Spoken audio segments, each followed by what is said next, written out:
So good afternoon, good evening. It is 5 o'clock on January 22nd. Welcome to a City Council workshop for the Oak Harbor City Council. I'd like to call that meeting to order. At this time, it is 5 p.m. and we'll go around the table to introduce ourselves here at the table. And we'll get started right away. We have a pretty long agenda for this evening. So I am Mayor Bob Severance. Again, welcome. Councilor Wiesner. Jim Wiesner, Oak Harbor City Council. Beth Munns, Mayor Pro Tem. Joel Servadius, City Council. Elaine Noborn, Oak Harbor City Administrator. Sean Korn, HDR Engineering. Patricia Soul, Finance Director. Jeff Mack, City Council Member. So our first item on the agenda tonight is under Finance, updated utility rate study, and I think we'll turn it over to our City Finance Director, Patricia Soul. And I'll turn it over to Sean. He's got a presentation to show you and explanation of the rate study. Good evening. Appreciate the opportunity to be here. Good to see you all this evening. As Patricia said, we have an update to the rate studies. This is all for utilities. So this is the water, wastewater, solid waste, and storm drain update. And so this builds off what we've been working on for the last several years. A lot of the focus in the past has been on the wastewater side, but we do have all four utilities. So as I go through this, I'll hit real briefly on the purpose of the update, an overview of the rate setting process. Those are a couple quick slides, and then we'll talk about the results of the rate study update for each of the utilities and then talk next steps. So the purpose here is really to provide long-term sustainable rate revenues for each of the utilities. And again, these are enterprise funds, so the rate revenues or the revenues from customers for each of these utilities needs to fund all operating and capital expenses for each of the utilities. Now that capital side includes both the renewal and replacement, so the maintenance of the system, as well as any upgrades, improvements to the system as you move forward. So we developed these analyses, the rate analyses, with the city's financial goals, policies, and objectives in mind as we've gone through this. And we also want to update these periodically, thinking of water, solid waste, and storm drain periodically, because some of the characteristics change. So one of the characteristics we're going to talk about is the cost of tipping fees and recycling rates on the solid waste side and how that has impacted costs going forward. And we do base these on generally accepted methodologies. We have a couple manuals out there that we use that drive the approach. And each of those manuals talks about a three-step process: revenue requirement, cost of service, rate design. Revenue requirement is really the overall needs for the utility on a year, each utility on a year-by-year basis. So think of it as the size of the pie, right? Cost of service then allocates that to each customer class based on how they utilize and benefit from the system. And that's where we slice the pie into pieces to reflect the different components for a residential customer versus a multifamily versus a commercial. Once we know those first two pieces, then we can design a rate structure, or how we bill the customers for those services, through a fixed charge, through a volumetric or variable component. For this update, we focused on the first and the third, so an update of the revenue requirement component and rates to support those overall revenue needs. We've updated the cost of service in past analyses, and we've made some of those adjustments. This is really focused just on the overall revenue needs and the level of rates that are necessary to support the operating and capital needs of each utility. So as we go through the revenue requirement, really it is just that basic revenues versus expenses, and it determines the overall rate or revenue adjustment that's necessary. We want to make sure that we're maintaining prudent financial metrics. So that's debt service coverage ratios. This is really important on the wastewater side and all utilities, but it's more of a focus on the wastewater. We want to make sure we maintain sufficient ending reserve balances so that there is cash available should we have issues or concerns, additional projects, emergencies to fund. And then adequately funding renewal and replacement. So we want to make sure that rates are sufficient to maintain the current level of services that you have today. As we go through this, we look out over a long-term period, 5 to 10 years. The focus of the rates is usually on the next 2 to 5 years, but we want to make sure we're looking far enough out into the future so we see any bumps or curves in the road that we can start funding today as part of that. Again, each utility is analyzed on a standalone basis. So the revenues from storm drain stay in storm drain, water stay in water, et cetera, to fund all those operating and capital needs of each of those utilities. There's no transfer from any other funds into those funds to support the revenue in the analysis. And we base it on our generally accepted methodologies. Once we know that, we design rates. So how we charge the customers, what that structure looks like, all based on the city's goals and objectives, and ultimately that gives us cost-based and equitable rates. So a couple of the key assumptions and major study impacts for all 4 utilities. We started with the 2019 and 2020 budget. That's our first 2 years of the analysis. Then we project revenues and expenses out over the following years based on historical increases in revenues and costs. And we have a capital funding plan based on the current, that should actually be 7-year capital improvement plan. So we've got 7 years of a plan out there, and so we use that as our basis for our capital funding. So for each of the utilities, a couple specific assumptions or study impacts. For water, really the key driver here is we've got some fairly large capital improvements coming up over the next couple of years, about $7.5 million of projects for the water utility. That's across city transmission main and the Zone 384 improvements. And so that does have an impact on our overall rates. On wastewater, one of the impacts is we finally are at the point where we have our full debt service hitting, right? Some of that has been transitioning in over time. We hit that level here in 2020 and 2021. So we have a full debt load of about $7 million a year that is needed to be funded on an annual basis. Now, 2 costs that have changed from some of the prior work that we've done in the past several years is electrical usage at the plant was higher than what was originally estimated, and insurance costs were greater than what were initially estimated. So though, looking back between what we saw a year ago, 2 years ago, 3 years ago, compared to what we have today, those are 2 of the changes that jumped out that we saw as part of this. On the solid waste side, I alluded to this a little bit, recycling disposal increases of about 200%. So the original recycling rate was $45. June 1, 2018, that went up to $109 per ton. And October 1st of 19, that went up to $135 per ton. So that has a significant impact on your costs for the disposal of the recycling materials. Again, this is something that's happening nationwide. It all has to do with China's acceptance of recycled waste. And so this is driving solid waste utilities crazy all over the country right now on how they're disposing and the costs associated with that. In addition to recycling increases, the garbage disposal rate has increased from $109 to $137. And I've got a little more information on that as we go forward on the solid waste slide. So those are 2 big increases and impacts to the city solid waste fund. On the storm drain, we've got some future capital improvements that are going to be necessary as part of the utility. A lot of that's based on the comprehensive plan currently being updated as part of that. And that'll be driven as you finalize that, that'll be adjusted as you go out over time.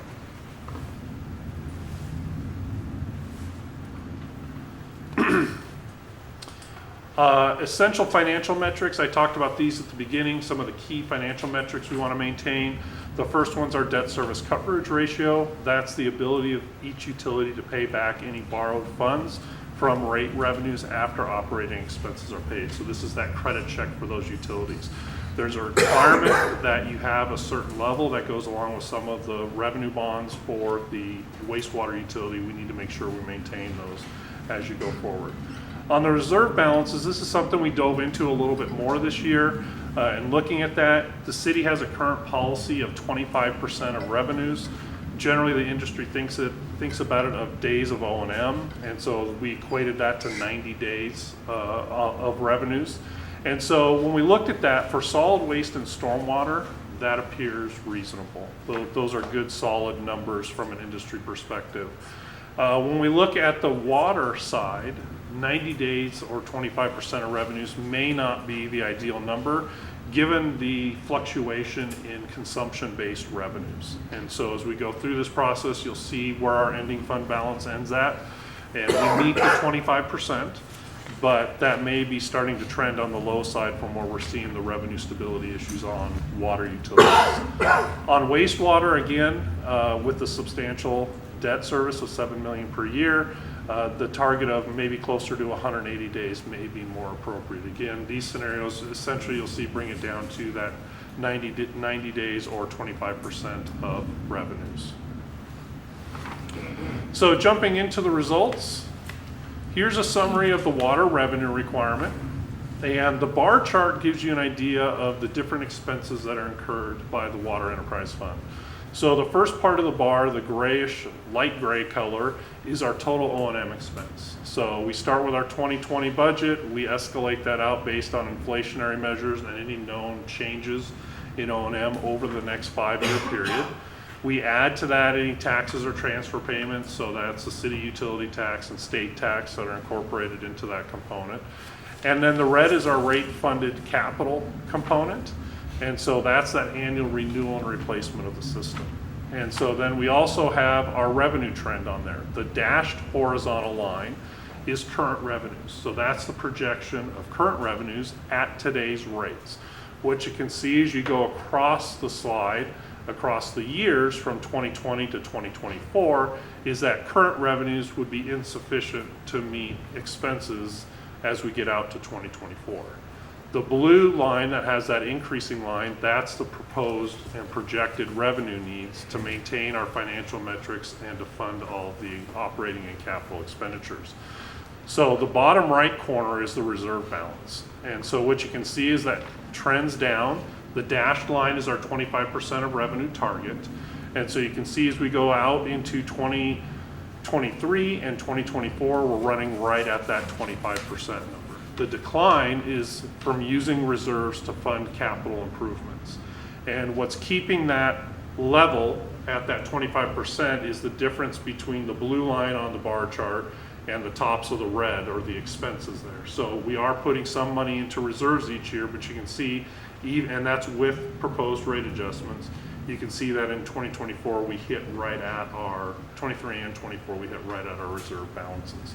So to maintain that, it would be the top right chart where you see the annual rate adjustments for 2020 through 2024. That would be 4% for the first 2 years, then followed by 2 4.5%, and then a 2% in 2024. So that's the projection of the blue line on the bar chart and meeting our reserve requirements in 2023 and 2024.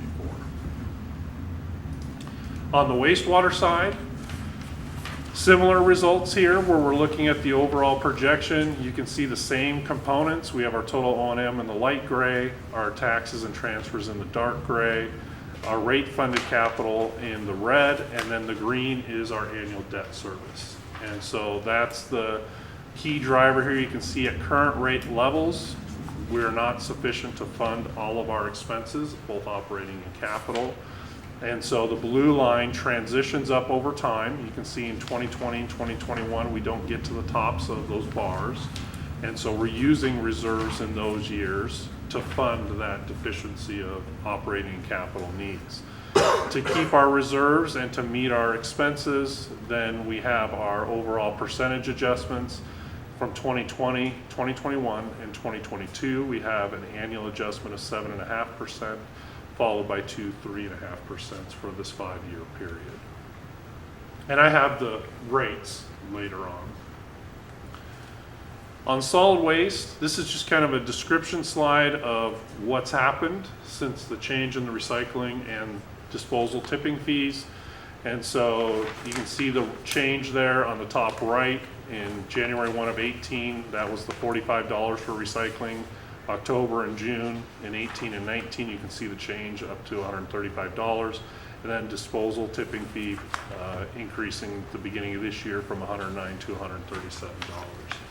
And so one of the things to look at is the bottom right chart. That's about a difference of $70,000. And for every $35,000, it's a 1% change in overall revenue needs. And so that does have an impact on our overall needs. You can see here on slide 14, Same bar chart or similar bar chart, but with the solid waste piece. At current revenue levels, we're not funding O&M anymore. That's primarily driven by our overall change in tipping fees for both recycling and disposal. And then you can see the proposed revenue and rate adjustments of, again, 7.5% for 3 years, followed by 3.5% on the solid waste side. And that maintains our 25% of revenues. Just as a point of reference, the last time the city changed solid waste rates was back in 2007. The county hasn't changed their tipping fee for about 10 years. And they're paying somewhere around $133 for their disposal costs. So kind of gives you an idea of where the rate, they're charging $137, the cost is $133 for their operating and capital needs at the county. On storm drain, similar, again, we talked about what the key drivers were. We've got a comprehensive plan ongoing. We have some capital improvements identified as part of that. For storm drain, the rate hasn't been increased since 2014. That's when we made a jump in that rate to get up to overall levels that were necessary for that next time period. And you can see here again at current rate revenues were deficient over most of the out years. And then you can see that drop in our reserve funds right down to our 25% level, and then we kind of climb that back up a little bit, and that's just kind of that overall compounding of rates over time. So based on that, we developed the proposed rates, and so based on those revenue adjustments, we took what was in place today, the current rate structure, and we increased each of the components by the percentage for each of the years. So for water, again, we have a fixed base charge based on the size of the meter, typical industry approach for that, and we've increased each year by those percentages. I didn't say earlier on water, the last time we updated the water rates was in 2015, and so those haven't been changed for the last 4 years. Then there's the base rate per unit base rate for multifamily. And then we have our consumption charge, and that's on a CCF basis. The CCF is 100 cubic feet. Each 100 cubic feet is 748 gallons. And so that's how we bill. We go 0 to 3 CCF, 3 to 6, and above 6, that's our tiered rate structure for our single family and multifamily customers on a per living unit basis. And then on commercial, we have a little higher tiers that reflects those average use of those customers. And then we have irrigation customers as well that have a different customer charge. So all customers pay the same fixed charge based on meter size. And then they have a different volume or consumption charge based on how those customer classes utilize water. On the wastewater rates, then you can see here what the projection of the wastewater rate is going from where it is today out to 2024 based on those percentages adjustments. And then we have our multifamily, which is a proportion of a single family. There's an account charge plus a per living unit charge. And then we have a fixed charge or a base rate for all other commercial. And then they also are based on their water consumption. There's a charge per CCF based on water consumption. And then schools has a similar rate or the same rate as what commercials do. Oh, and this is, for some reason I have the solid waste in here twice. Wastewater. Sorry, wastewater in there. Look at something here, sorry.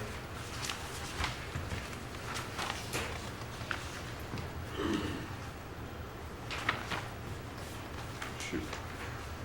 I don't have that in mine either. So I apologize for that, so I will get that back to you. I don't think I have it here. Let me see.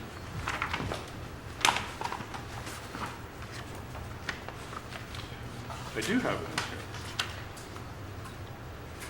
I can make copies of that after Yeah. he presents. So on the solid waste side, just as an example, for your typical residential customer with a 20-gallon cart, it is currently $29.06.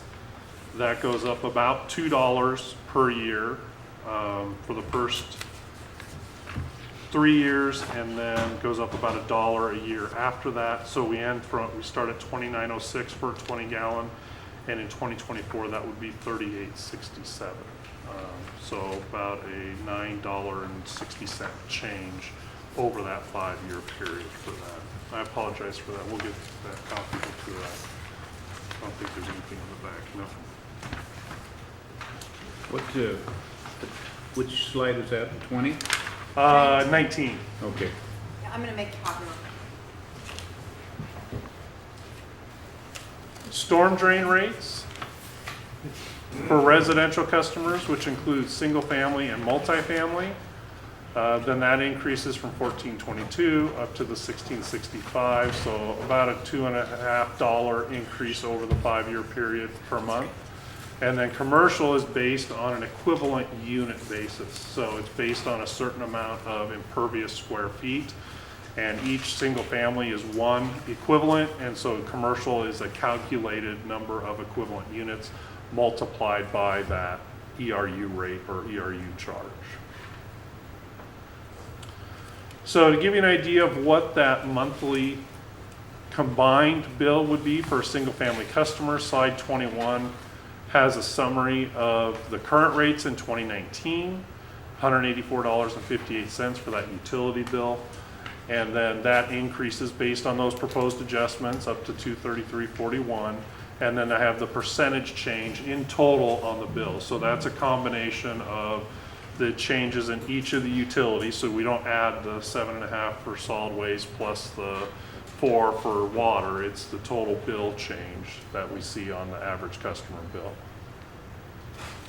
As part of that, we also wanted to take a look at what some of the other utilities in the area were using, what their average customer bill was. So this is a typical 5/8 inch meter with 3 CCF of usage. And you can see on the bottom is the cities. And so then you can compare that to some of the others. I won't say it's right in the middle, but it's fairly close to the middle on the water side. We have a few folks that are less there. Anacortes is a little lower. Marysville's a little lower. Everett's a little lower as part of that. Sean? Yes. This is current or proposed? This is the proposed rate for the first year. First Thank you. year, okay. First year only. Yes, thank you. On the wastewater side, again, we're to the right-hand side of the slide. What was interesting to me is you're almost right on with what Blaine is at. And Blaine actually has not this Blaine, the city of Blaine. The city of Blaine has almost the identical treatment plant to what you have. So they have the same process, the same approach that they put in. I think that was up and operating before you started down this path, because I think you all went and looked at that one at one point in time, or some of the council members did. But that is a very similar rate, similar process. They don't do any solids on the though. We have our dryer for our solids, they don't do that. So that is a difference. But they are in a similar location in a waterfront park type space. And I will say, oh, go ahead, Mayor.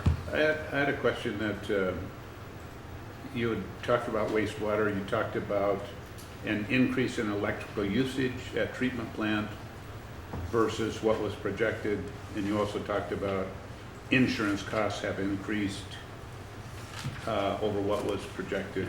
Can you tell me how much of an increase and why? I don't have the total how much increase. The why is somewhat, when we first started putting together our projections, we were using the engineering estimates for what this type of plant would cost from an operations perspective. And those were the numbers that our original rates were based on from the last couple of years. And so recently, we've got a full year, almost 2 years? Full year under our belts, and so that's what we're seeing at this point. I don't know if that's going to be a continual thing or if that's just a blip right now as you're going through a first year startup component. But we don't know how much higher it is. I don't off the top of my head, no, but that's something I can get back to you all. And what about the insurance then? Insurance costs higher? Yeah, they were higher because the building is significantly bigger than the previous one. And also the flood insurance. I don't think that was planned for, that they would have to get flood insurance. Those are the two I know of, but I can look deeper. Is there anything else? Flood insurance, boiler insurance. Just dovetailing off that, I know for residential, I remember getting here a month or two ago from PSC, a nice little notice in a couple months, there's a healthy jump. I don't know if that was the same for commercial, is that factored in here? I think we have the recent, that's a good question, that's something I can look at as well. It was a surprising jump once you hit that basic threshold, the basic allotment. That went down ever so slightly, and then it went from, I don't know, 11.5 cents per kilowatt hour up to 13 or something, which seems like pennies, but it was, as a percent, it was significant. Good, yes, yeah. We have the current rate in there, I don't know Yeah. where we have, so we can look at I that. know that Brett and Steve both were trying to make sure they got the most updated numbers when they did the budget, but I can confirm with them how they base that. Please do. Thanks. So on solid waste, this one was a little challenging to find comparables to, simply because you have so many private haulers in the area. And so these are ones that do have their own solid waste utility that they do the pickup, they do, either dispose of at their own landfill or haul like you do to a transfer station. And so you can see here, Cedar Woolley and Anacortes are farther out there at a higher rate. Mount Vernon and Marysville are a little less as part of that. But again, and this goes, well, specifically for solid waste, it depends on what services are bundled within the solid waste rate. So do you get your trash, your recycling, and your yard waste all inclusive in that rate, or is it just the trash? So that's a little challenging to do comps on the solid waste side, especially when you start looking at some of the private haulers to try and look at what those rates would be for that typical customer. I will say for all of these comparisons, it's not always an apples to apples, simply because they may be at different aspects. They may be coming to a new system replacement level where they're starting to ramp up. They may have already done it, they may not have touched it. So it's hard to do an apples to apples, but it gives you a feel for where other folks are on this. On storm drain, you can see you're kind of right in the middle of the pack again there on the storm drain rate. Langley, LaConner, Everett have a higher rate. Port Townsend, Burlington, a few others, Arlington have a little lower rate as part of that. So again, varies where they are, and what in storm drain side, it really varies on what services they're providing. It can be how urban it is. Are we talking about a lot of underground infrastructure for pipelines and outfalls, or is it more of a ditch culvert type system as part of that? So here's a comparison for the utilities where we had all the different components, all 4 utilities. Then we did put a comparison to that on there. Again, these are only the ones where we had all of the utilities that we could add in there and pick up those costs for all 4 utilities. And some of these we don't have all the yard waste piece in there as an example for that because that wasn't available. So we're go back to that Yep. slide, please. So we're the highest then. We are here, but again, as an example, we didn't have all the utilities for Blaine. And so Blaine's not on here, and their their wastewater rate is very comparable to your wastewater rate. And so they would have pushed their line out closer to yours as well as part of that. But yes, it is not everybody on here, and with these comps, you are at the higher end. And that's at current rates. The Oak Harbor is the bottom one is the proposed rates for 2020. For 2020. I thought the proposed rate for 2020 was 196.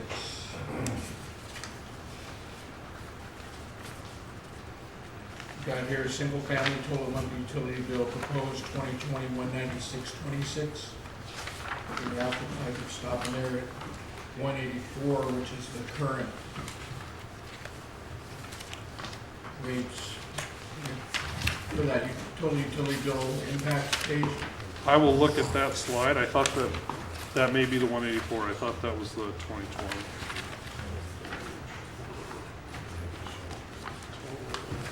Change.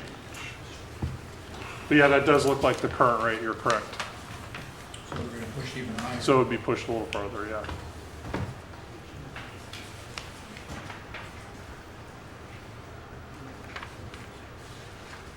So that was all the information I had for you. If you have questions for me or others, the goal here is to talk through what the next steps of the process are, moving forward with the proposed rate adjustments or direction from you all on what you'd like to see as we move forward for the revenue and rate adjustments. Can you go back to slide 11?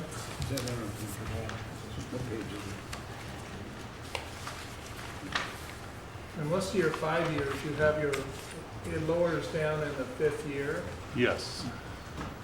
and then you're bumping up to 4.5. Can we smooth those out, some of those? I mean, it's a strategy all the way through. Go ahead. The goal was, I thought we were gonna come forward with a 3-year, so 4 and 5 are more for demonstration Okay, versus actual rate changes. Because there's still things unknown. I think 3 years is more conservative. And some of that is driven by the need to hit, as an example, the 25% reserve fund in years 4 and Oh, okay. 5. So if we drop down like the 2022 4.5, we'd have to push up the 2023 4.5 more to hit that 25% reserve Okay. goal. So that's what we were trying to balance as we were putting in. And you're right, on almost all the utilities, those last 2 years are lower because we're just tracking with our overall reserve balance yeah, target. so you do that with wastewater, the next one. Whoops, wrong way. Yeah, That's on 26. Yes. yeah, it drops down to 3.5. Yep, I'm sorry. 4.5, and then That's 12. solid waste, you can certainly see that one having to come up with a drastic Yes. rate increases, so actually I'm surprised that that one as low as it can, as much as significant as we have. Yes. You have a lot of reserves, and that's why we didn't really kick in right off the bat, so. Yeah, and on the solid waste side, we did transition that in. You can see on the chart in 2020 and 2021, the blue line is still underneath the expense line. That's where we're burning some of those reserves to try and phase that increase from Island County in as we go out over the next 3-year window. I mean, could you, yeah, if you looked at pure cost going up, it would be 23%, that's what Yes. we're paying more. But we're phasing that in by using our reserves, so that's actually good news. Because it could be a lot higher. And then storm drain kind of does the same thing. Yep. It dips down in year 5 year 4 and Yeah. 5. And that big dip is funding some of the capital that we have out in those in 2021 and 2022. Now, that one still has a reserve on it, a reserve strategy on, a lot of them, you're trying to get that line to. Ideally, you are above that minimum, and the only reason I say ideally is because if there is an emergency or a situation where you have an emergency capital project or you have to do something, you have that buffer in there that you're not going below your target policies, right? You're able to stay above that. On some of them, we kept them right at that, just as we were out in year 4 and 5 as we're projecting out, given what we know today.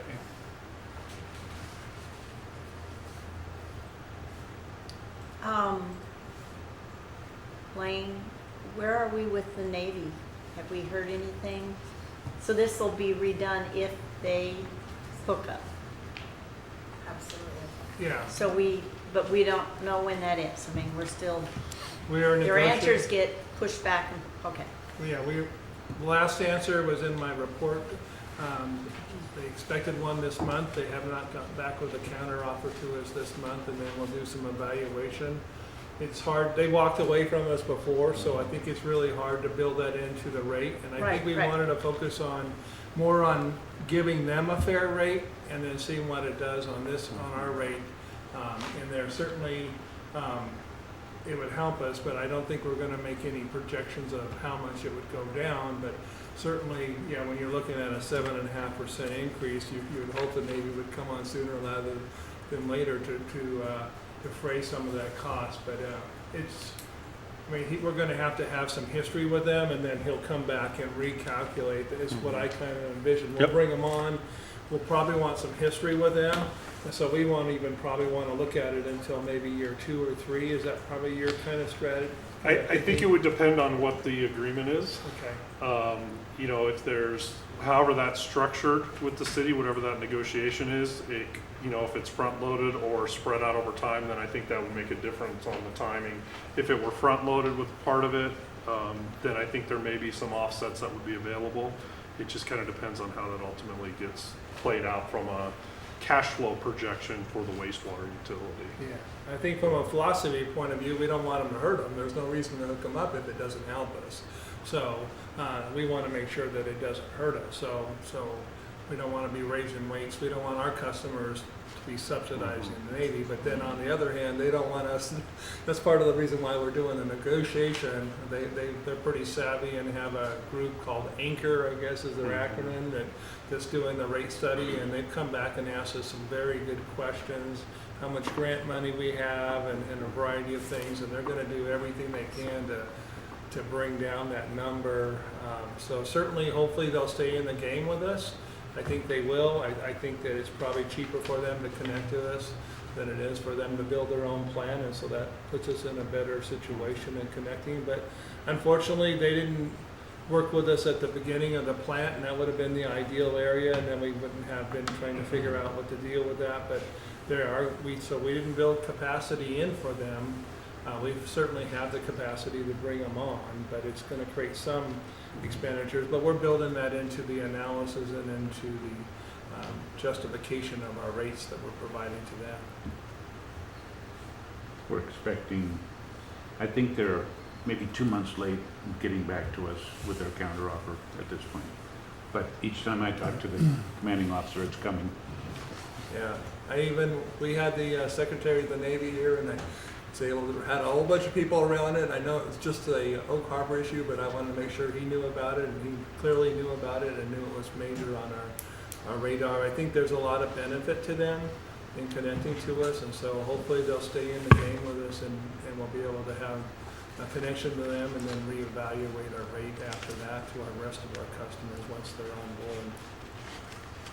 So could you go back to 26?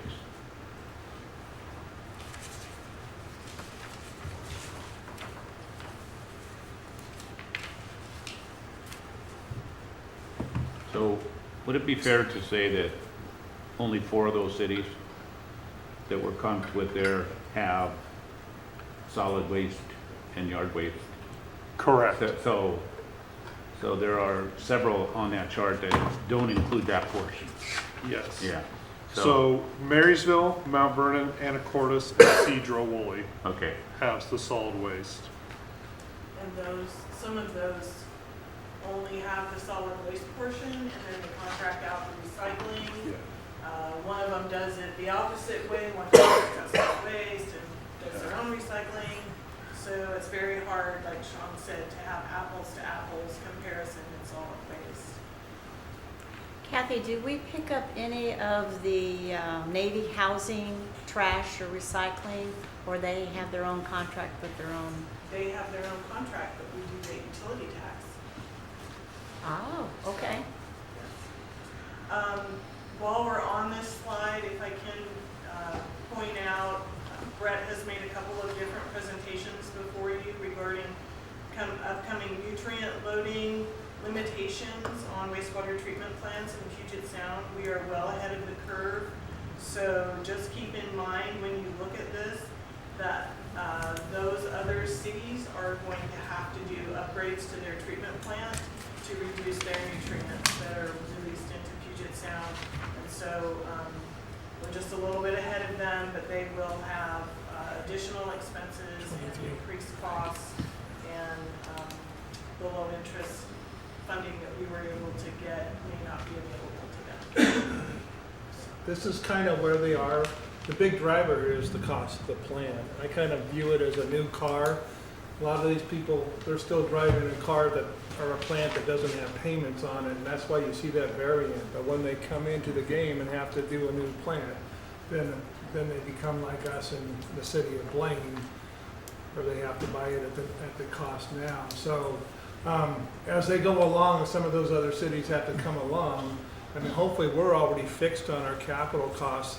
Hopefully, not hopefully, but a lot of times it'll be more expensive in later years for them. We're on a set fee where we're not going up because we're just paying debt service now. So we'll start to get more company, and then over a 10 or 15 year, every 2 or 3 years, we'll start seeing this kind of tick off, and in a 15 or 20 year period, we'll be back. We'll be one of those ones that are down there Hopefully, on the lower yes. side, Yeah. hopefully. Yeah, and the nutrient piece is expensive, and utilities that I'm working with that has a significant capital component to it. Retrofitting an existing plant or a new plant like you all have done has a significant driver on wastewater rates. I have a question concerning all this and looking out into the future.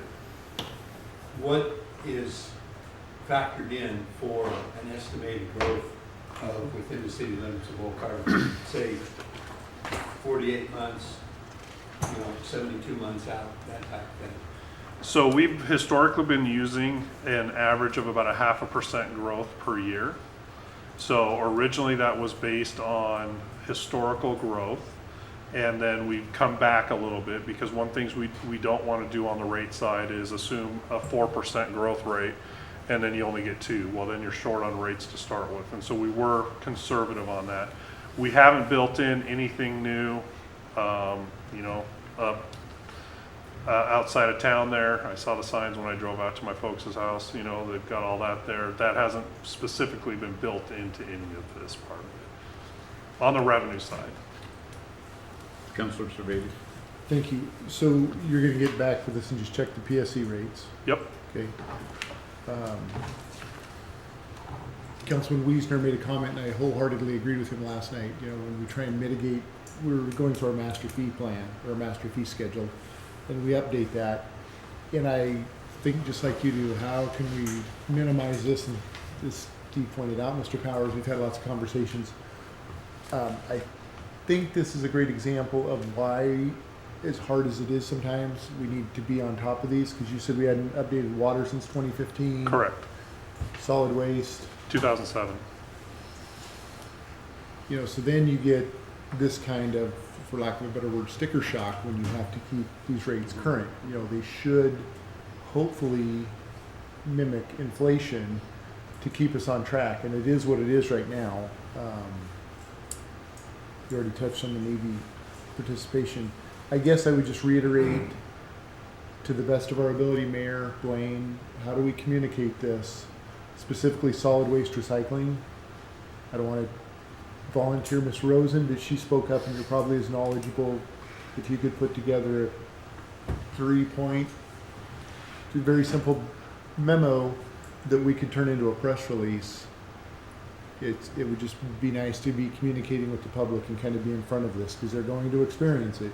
So let's be as and we have been transparent. I mean, we don't control what China is doing as far as solid waste and recycling, but I think it's very important to continue to communicate that so that the message gets out. One article or Facebook they may or may not read, so let's just keep trying. Yes, and Island County, I don't know if you recall, but several months ago when we had our last rate increase in recycling, we were going to come back because we thought our tipping fees with Island County were going to stay at $109 a ton. And we were going to look at options to go either recycle or not. And then Island County started experiencing increased costs in their recycling, as well as they have just burnt through their reserves, paying $133 a ton to take the solid waste to Roosevelt landfill, and they're only collecting $109 tipping fee.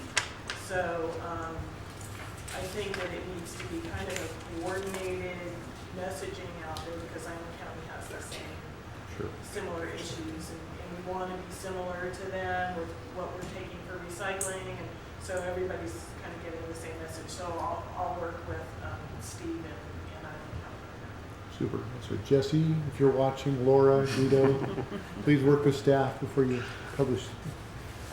And I think that the slide where Sean showed the cumulative percentage of increase per household is really important, because you can't just take a 4.5% increase in water and a 7.5% increase in solid waste and add them all together and say we're increasing our utilities by 26%, because we're not. You really have to go by that cumulative percentage slide that Sean had. Kathy, do you remember, I was on council, I don't know if anybody else was, when we found out we've never had a rate study. Oak Harbor was way behind. They had never, ever done a rate study. on if it was fair and if we were even meeting our cost. That was the whole cost of service analysis from 2009-10. Yep. Yeah, so 9 and 10, we started investigating so that, in a sense, we wouldn't be caught with our shorts down. We still were a little bit, but at least we were trying to be proactive so that all of a sudden we weren't paying, you know, a $60 increase in our bills from where we started. And we were trying to be fair, so it was a gradual thing. But we, I think, were just astounded that, what? We've never done. So it's come a long way, and I know staff is really, and all of us, to keep it fair, but to be sure that we're not in debt. I mean, the city has to pay its bills and cover its stuff, and I'm like everybody else. I hate getting my checkbook out and writing to pay my bills every month. It's my money. I want to use it how I want to. I don't want to have to pay for all this other stuff. It should just be here, but it's not. So we really, kudos to the staff that we're trying to have vision and keep ahead of this, but make sure it's fair. I mean, we can't overcharge. I mean, there's all these rules and regulations that you can't, and you can't gift either. So, thank you very much. And if I could add one other thing, when comparing our rates to other cities, capital needs are a big portion of that. Our capital project list, particularly in water, is very lengthy, which may not correlate with one of our surrounding cities. They may not have the same capital needs that we have that we need to fund through our rates. So just keep that in mind when you're looking at how we compare to other cities around us. Or they may have the same needs but are deferring them, Yeah. Yes. which is another, which then just pushes the problem down the road. Yes. Can you give some examples, because some people may not realize what capital needs are that have to be figured in? Just a So, few. Looking at Jim, so in water, we've got an annual replacement of asbestos cement pipes and old steel pipes that other cities may not have. We've got to lower our water line at the intersection of Crescent Harbor and Regatta because of that county project. We've had on the Banter Road relocation of our 2 water transmission mains because of the State Highway Department, WashDOT's roundabout at that. Oh, Tricia just gave me the whole list. We've got groundwater, number 9 replacement, emergency supply well, east side reservoir demolition, water transmission main projects. The northeast Regatta Drive pipeline, that's one I just talked about having to lower. The annual water main replacements, that's the asbestos cement and old steel lines, that's $500,000 a year. We've got a replacement in O'Leary from 5th to 10th. And then we've got a cross-city transmission main. Let's see what else. Say that again? Pioneer. Oh, the water line in Pioneer from City Beach to the highway, that one. So there's a lot of those kinds of projects. We've got the bridge, the 24-inch main and the 10-inch under the Deception Pass Bridge painting that's ongoing. Those kinds of things that other cities may not have. Our transmission main projects, most cities won't have. And we bring our water from the Anacortes or from Sharp's Corner to the city. So those are things that most cities don't have. At least we have water. We're not pumping Yes. the wells and have them go dry or be contaminated. So we do have good, clean water. That is a Another question. blessing. Another municipality approximately our size here, do we have any data? I mean, this recycling thing is just killing us. Do we have any data? Are we producing more for our size of our city than someone else the same size? Is there any data on that that shows? I mean, do we need to let our citizens know that perhaps we're throwing too much stuff away? You know, in other words, getting back to what Joel, some of these public service now, you know, if people don't know, they don't know. And then, you know, there's the new plastic bag issues going on, and I'm just curious if we're producing more waste than another city of our size in this area, such as Mount Vernon. Well, speaking of industry-wide, one of the challenges with the one step is the spoilage rate. People put things in there and that drives up the cost. Part of it's China where you send it, but there's two components that are driving up. It's the spoilage rate. And the one stop isn't working, and so education-wise, if we can continue to educate people to put the right things in the then we drive down the spoilage rate, and if we could drive down the spoilage rate, then we get a better deal from our carrier who brings it off. And one of the other issues is our logistics being in the remote area we are just adds to the cost compared to other jurisdictions. And so it's a product of mileage, of us taking it to the landfill in Coopville and then them shipping it all the way back over, and then our recycling's the same way. It's a lot of that. So a lot of logistics, because we're not on the I-5 corridor, adds to that.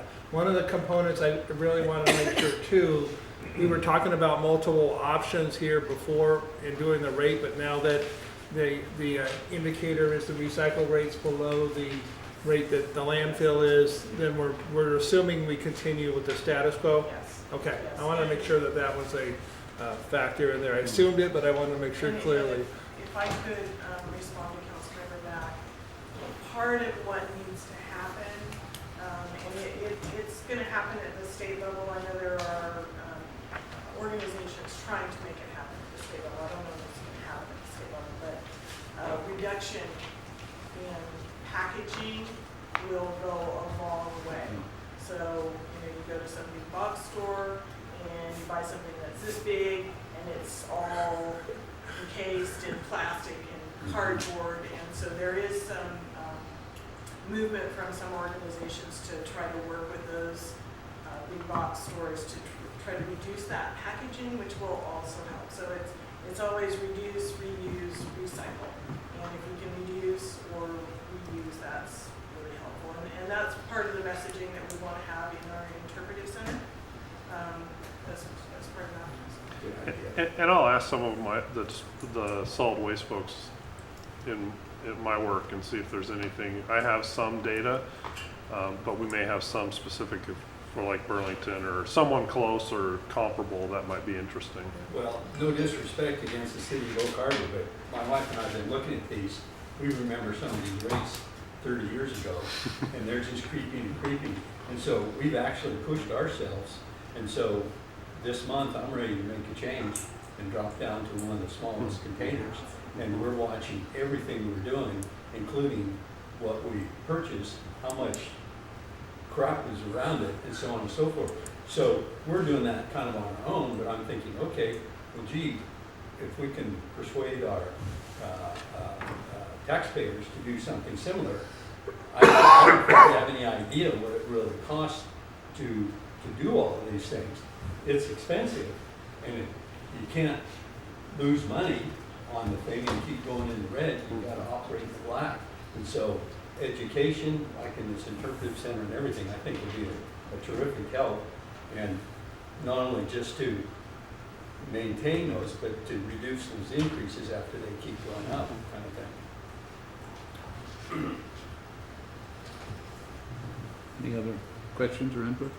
Okay. So when will this come That's to what I was council? gonna ask. So, I'd like to come back with an ordinance, and I guess I'd like to ask council, do you want a 3-year, rate for 3 years for all of the utilities, or would you prefer 2? Since we're in flux on the Navy, I don't wanna come forward with something that would be too long or too short. Could you make it look any better if you did it? I would love to make it look better. 20-year average. If we went with 3 and the Navy does come on board, We can revise them. I mean, we're not locked into. Feels to me like a better. Okay, perfect. I'll be back with that. And that'll come next meeting? Yeah, probably the second meeting in February. Second. Okay. Anyone else? Okay, thank you. Thank you all. Thank you. Thank you, John. We will move on to next item on our agenda, which is Marina.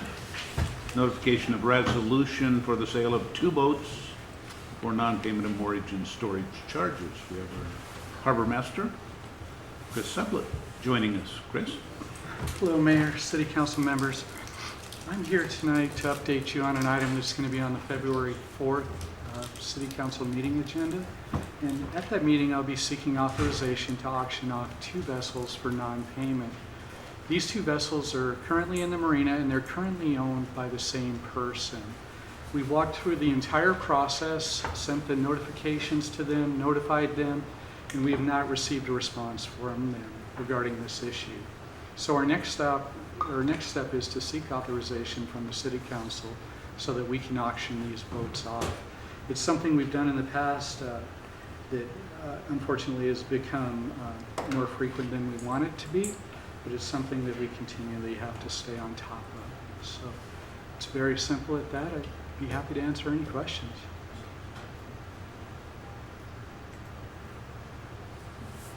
Oh, yes, Councilor Mack.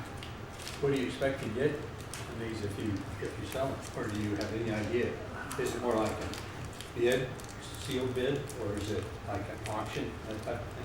It's a true auction right at the boats. We Okay. advertise it online, we advertise it through the paper and down at the marina. So we meet at the marina at a certain time, and literally we auction the boats off. What are the boats going to go for? These are going to be difficult boats to sell. So I'm guessing less than $1,000 for each of them. And then the remaining balance goes into collections. What did you just say? How much for each? Less than $1,000 Oh, okay, yeah, for less. each of them. Oh, Probably less than 500 actually. Oh, okay. So, Hmm. yeah, it's a benefit to the marina to get them sold. So that's what we try to do. Special discount for new counselors? If they're interested? Come on down, I'll show them to you. Make a deal. Boy, we got a deal for you. Okay, thank you, Chris. Thank you. Appreciate it. Have a good evening. Good luck on that, by the way. We'll move on to our next item. Everybody be careful what they ask.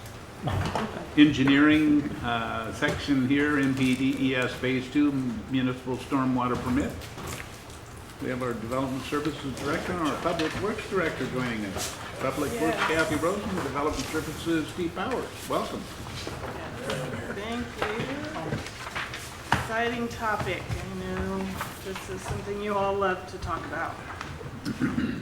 So our new NPDES Phase 2 permit went into effect on August 1st, and it will be in effect through July 31st, 2024. I think I've mentioned previously that the permit has been challenged by an environmental organization. They don't think that it goes far enough, fast enough. So depending on the outcome of that litigation, this permit may be amended. So just want to throw that out there. It's pretty intense, and if we need to speed things up, it's going to be very impactful. So by way of background, we've talked about this before. This NPDES Phase 2 permit affects 5 counties and 82 cities in the state. Nearby agencies we've included in this list. Note that Island County is not on the list. They are not required to have an NPDES Phase 2 permit. They don't meet the population threshold. So the permit has had some minor changes in several areas, and then there's 2 new sections, S5C1 and S5C8. Those are very significant, and my presentation is going to focus on those. The others, again, are pretty minor. We're moving to a GIS system for mapping. We've got to do some minor changes in monitoring and those kinds of things. But the 2 that are new are very significant to our staff and our workload. So we'll start with stormwater planning. You had a link in your packet to the permit. If anybody wants me to make you a copy of the actual permit, I'll be happy to do that. I can give you a plain version or a red line version if you'd like. But this is a new section, and it requires us to take a more holistic view of municipal stormwater management. Essentially, the science has proven that the way that we've been handling things development by development is not making enough of an impact. to improve the quality of the receiving waters, and so they want us to take a more holistic view. It requires a planning approach that emphasizes protection or improvement of the receiving water quality and beneficial uses under anticipated future developed conditions.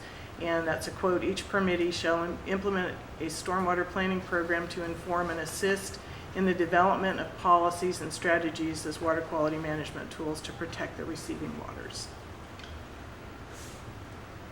So there's some minimum performance measures in the permit. By August of this year, we need to convene an interdisciplinary team, which includes planning and engineering, possibly finance, and legal, to assist in the development, progress, and influence of this program. Coordination with the long-range plan updates, we need to describe how stormwater management needs and protection or improvement of the receiving water health are or are not informing the planning update processes, so our comp plan updates, those kinds of things, and influencing policies and implementation strategies. Then by March 31st of 2021, we need to answer some questions and report to the state how the anticipated stormwater impacts on water quality have been addressed, if at all, during our previous permit cycle, 2013 through 2019, in the updates to comprehensive plan and other locally and state mandated long-range land use plans. By January 1st, 2023, we need to report how we are addressing water quality, if at all, in this permit cycle, in our updates to comprehensive plan and in other locally initiated or state mandated long-range land use plans. And this is the one where I think I gave Debbie the wrong presentation. So do you want to talk about our comprehensive plan and when that is due? So our current date for completing our next major update to the comprehensive plan is June 30th, 2024. But in order to meet that timeline, there'll be the majority of the work on the staff side and coordinating with the county will likely be 21 through 23. So we'll be right in the thick of starting to work on our comprehensive plan update, and at the same time having to be working with Kathy and this interdisciplinary team to try to address these questions about how do we integrate, or are we integrating, stormwater planning in our land use planning. And I know it's in the permit and maybe it's in the presentation, but it's possible that from the state's perspective, you would be identifying changes in your land use pattern or your intensities and densities for development and reduce those so that you are reducing the demands on your stormwater system. Now, that's sort of one end of the spectrum, and the other end of the spectrum would be say, no, that's not how we're going to try to approach this. But we have to go through that thought process, and obviously that's why I'm sitting at the table this evening. Another minimum performance measure deals with the low impact development. So we need to continue requiring low impact development as kind of the first order when somebody's looking at development. And then we need to look at it annually and assess and document any newly identified administrative or regulatory barriers to the implementation of LID principles or BMPs. So if we're requiring people to look at LID and they're just running into roadblocks for some reason, we need to look at that and we need to report it to the state. And cost is not a factor. Yes, and cost is not a factor. That's not considered No. impediment. No. That correlates with affordable housing in a negative fashion, so. Yes, so then there's this new thing called Stormwater Management Action Planning, where we need to do an assessment of the receiving water quality and a watershed inventory, including the description of the receiving waters and the contributing areas by March 31st, 2022. So we have to do that inventory and kind of assess the conditions. And then no later than June 30th of 2022, we need to document a prioritized and ranked list of receiving waters based on which will receive the most benefit from stormwater facility retrofits, tailored implementation of stormwater action plans, and other land development management actions. So we're going to have to come up with a prioritized list of areas where we might focus our attention on capital projects. And probably, I would guess, one of the biggest disadvantages is because our county isn't required to follow these rules. Whatever they do not do, we have to clean up from the county, whereas Skagit and Wacom, they work with the cities in their area, so they solve it together. So for the whole island, when that water comes from the county, we're paying to clean it all up, and they don't have to do anything. So there are, It makes me a little angry. yes, there are some areas where we receive water from the county and we will, and it runs through our system and discharges to Puget Sound. There is another area where our water drains into the county and out to the west side. And that, I think, will be even more difficult because we still have to address that because it's the water coming from the city, and we're trying to improve the receiving water quality. It's going through the county after us, and so where do we make a retrofit? Because it could be, we could clean it up before it leaves the city, but it could again be polluted before it gets to the receiving water. And one of them actually comes to mind. It picks up on Mrs. Munn's comment. Starts in the county, goes through the city, goes back out to the county before it's released out at West Beach. So that just compounds the nature of the problem that we're trying to solve.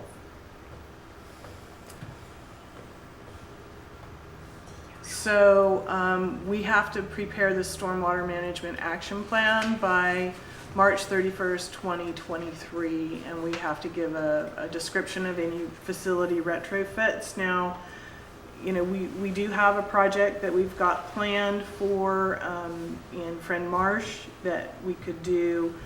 We also have purchased some property in 7th Avenue wetland area. But again, we need to make sure that it gets cleaned before it hits the sound, so we may have to do some other things in there. We have several ideas. We may have to do some targeted, enhanced, or customized implementation of stormwater management actions, public education and outreach, besides retrofits, those kinds of things. So the impact to the city, it's going to necessitate the use of consultants to study proposed measures and impact to the quality of receiving waters. We just don't have that skill on staff.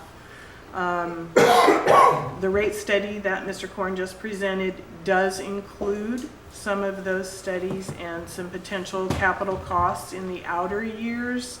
So we are thinking about that, and we have wanted to include that in the rate study. So they're just pretty broad estimates at this point, but we can start collecting the rates so we don't have a big hit at a future time. And then again, we need to remember that this permit is being challenged and is subject to change based on the outcome of that litigation. From my perspective, the impacts that I'm a little nervous about are, right now we're working on the Shoreline Master Program update. That's a 2021 deadline. We're getting ready. We've started working with the county already on JPA issues. In another year or so, we'll be ramping up on the major comp plan update due in 2024. We dropped this planning effort sort of in the middle of that cycle of those two projects. I'm not raising a red flag just yet, but it certainly has caught my attention as it's going to be stretching us pretty thin, I think, on the long-range planning side. Okay, so the next new section is called Source Control Program for Existing Development. And this is going to be pretty impactful to businesses in the community that have not had to deal with NPDES Phase 2 permit requirements in the past.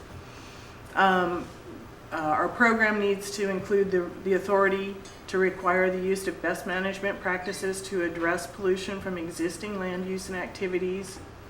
We're required to develop an inventory of businesses and properties. We need to inspect 20% of those businesses annually, and we need to have a progressive compliance strategy.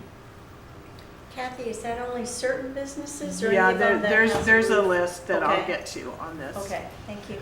But we do have, it's a pretty big list. So we need to have application of operational source control BMPs, structural source control BMPs, and treatment BMPs in facilities. The inspections of pollutant generating sources at publicly and privately owned institutional, commercial, and industrial sites to enforce implementation of those BMPs.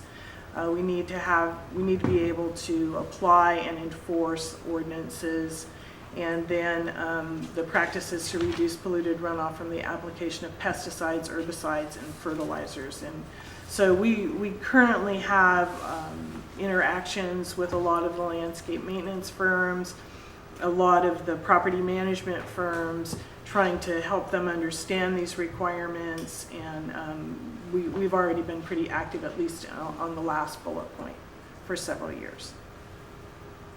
So by 8/1/2022, we need to adopt our ordinances requiring application of source control BMPs for pollutant generating sources associated with existing land uses, and that list is it's in Appendix 8 of the permit, and I've got that coming on another slide up here. We need to establish the inventory by 8/1/2022. By 1/1/2023, we need to start and implement the inspection program of at least 20% of the businesses of the inventory, and then by 1/1/2023, we need to start implementing progressive enforcement if we need to. Once we start that actual inspection program, we need to enforce it.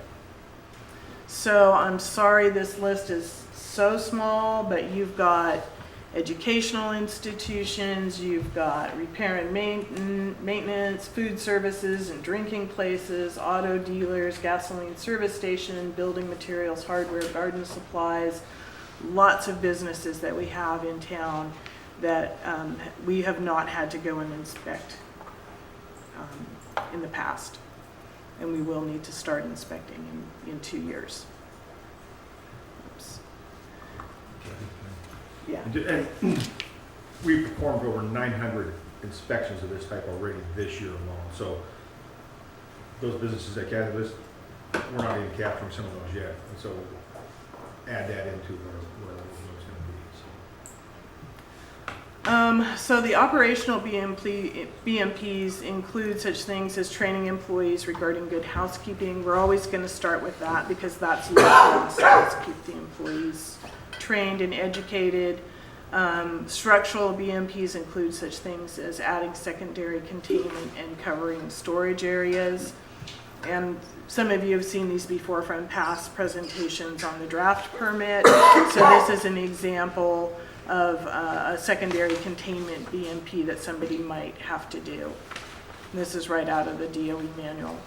And here's an example of covering the storage area, burned and covered containment area that people are not currently required to do, but they may have to do in the future.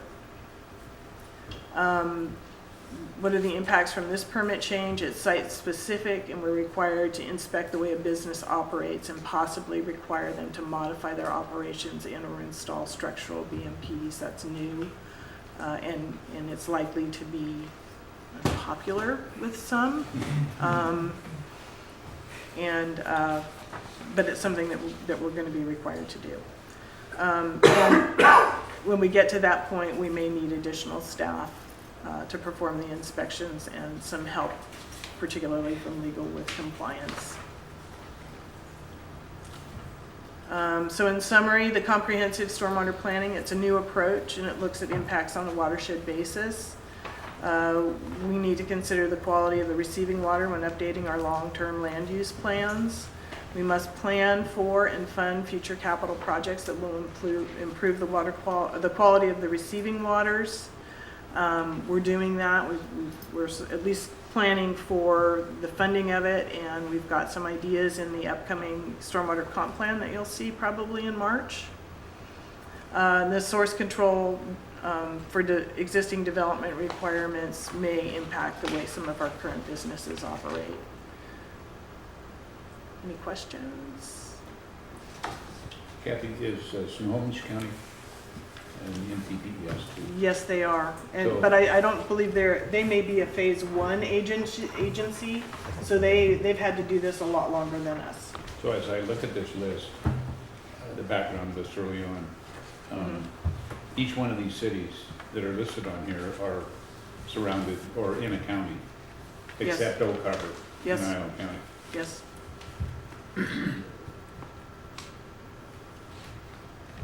Is there any kind of grant funding that might be able to help us meet this kind of? Not really. We get a capacity grant, which is almost a pass-through grant of about $50,000 a year. I think a couple of years ago they decreased it to 25, but I think it's back up to 50 now. I think we got 100 this last year. Okay, Yeah. but it's for 2 years. Yeah. So, there's not a lot of grant funding for this. How close is Island County population-wise? That I don't know. That I don't know. That depends on how big of urbanized population is in the county, right? And so Island County doesn't have a big urbanized, county-only area, right? That they're contained in these small cities and towns. Counties I've come from had big urban populations that were out bordering cities, and so those were encapsulated. So those counties, that's how they get wrapped into the permit process, and so that's why you see the counties being included, whereas Island County is not. So I'd see, I'll quit here in a minute, but Skagit and Whatcom are listed there as those two counties. And I think if I read that right, then there's only 3 other counties in the state. Is that correct? Well, no. Okay. These are Western. nearby, and these are phase 2. So as I mentioned, I believe Snohomish is a phase 1, so they've been doing this a lot longer than we have. Okay. Pierce and King County are phase 1. They've been doing it a lot longer than we have. And this is really just kind of Western Washington, not the entire state. And I just picked some cities that are close by that we like to compare ourselves with occasionally. Because there's a separate permit for Eastern Washington. Yes, there is a separate permit for Eastern Washington because they discharge into rivers rather than Puget Sound. So the other phase 2 cities that are on this list are gonna have to meet the same things that we are. They have the same exact permit, yes. Anyone else, Councilman? Kathy, for Island County, Coopville, Langley, other, with the different businesses, when you go to inspections, personnel to do those,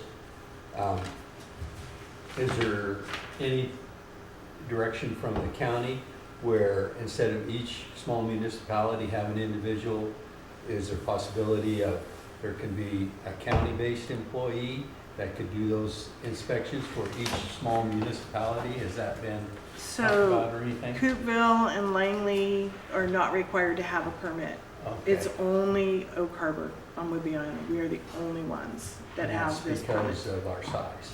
It was because of our population. It was also because of the Navy. There was some Brown trout? Bull trout. bull trout, Bull trout. the concerns about Spawning. bull trout and salmon. Okay. Councilors, oh, I'm sorry, Councilor Servetus? And this is more just curiosity, in that population threshold, is it a per capita by square mile or? what? 10,000. Once your population hits 10,000 For a city. for a city. Okay. Is there any, this is a super naive question, but with the credit, nitrogen loading, all the stuff that we would get, any possible credit or, attaboys with regards to wastewater, is there any possible overlap to get some leeway on stormwater? I will say that if there is a possibility, Brett is on it, Okay. right? He's got things whirling in his brain on how to deal with this, but we're not sure if it's gonna be acceptable or not, but he's on it.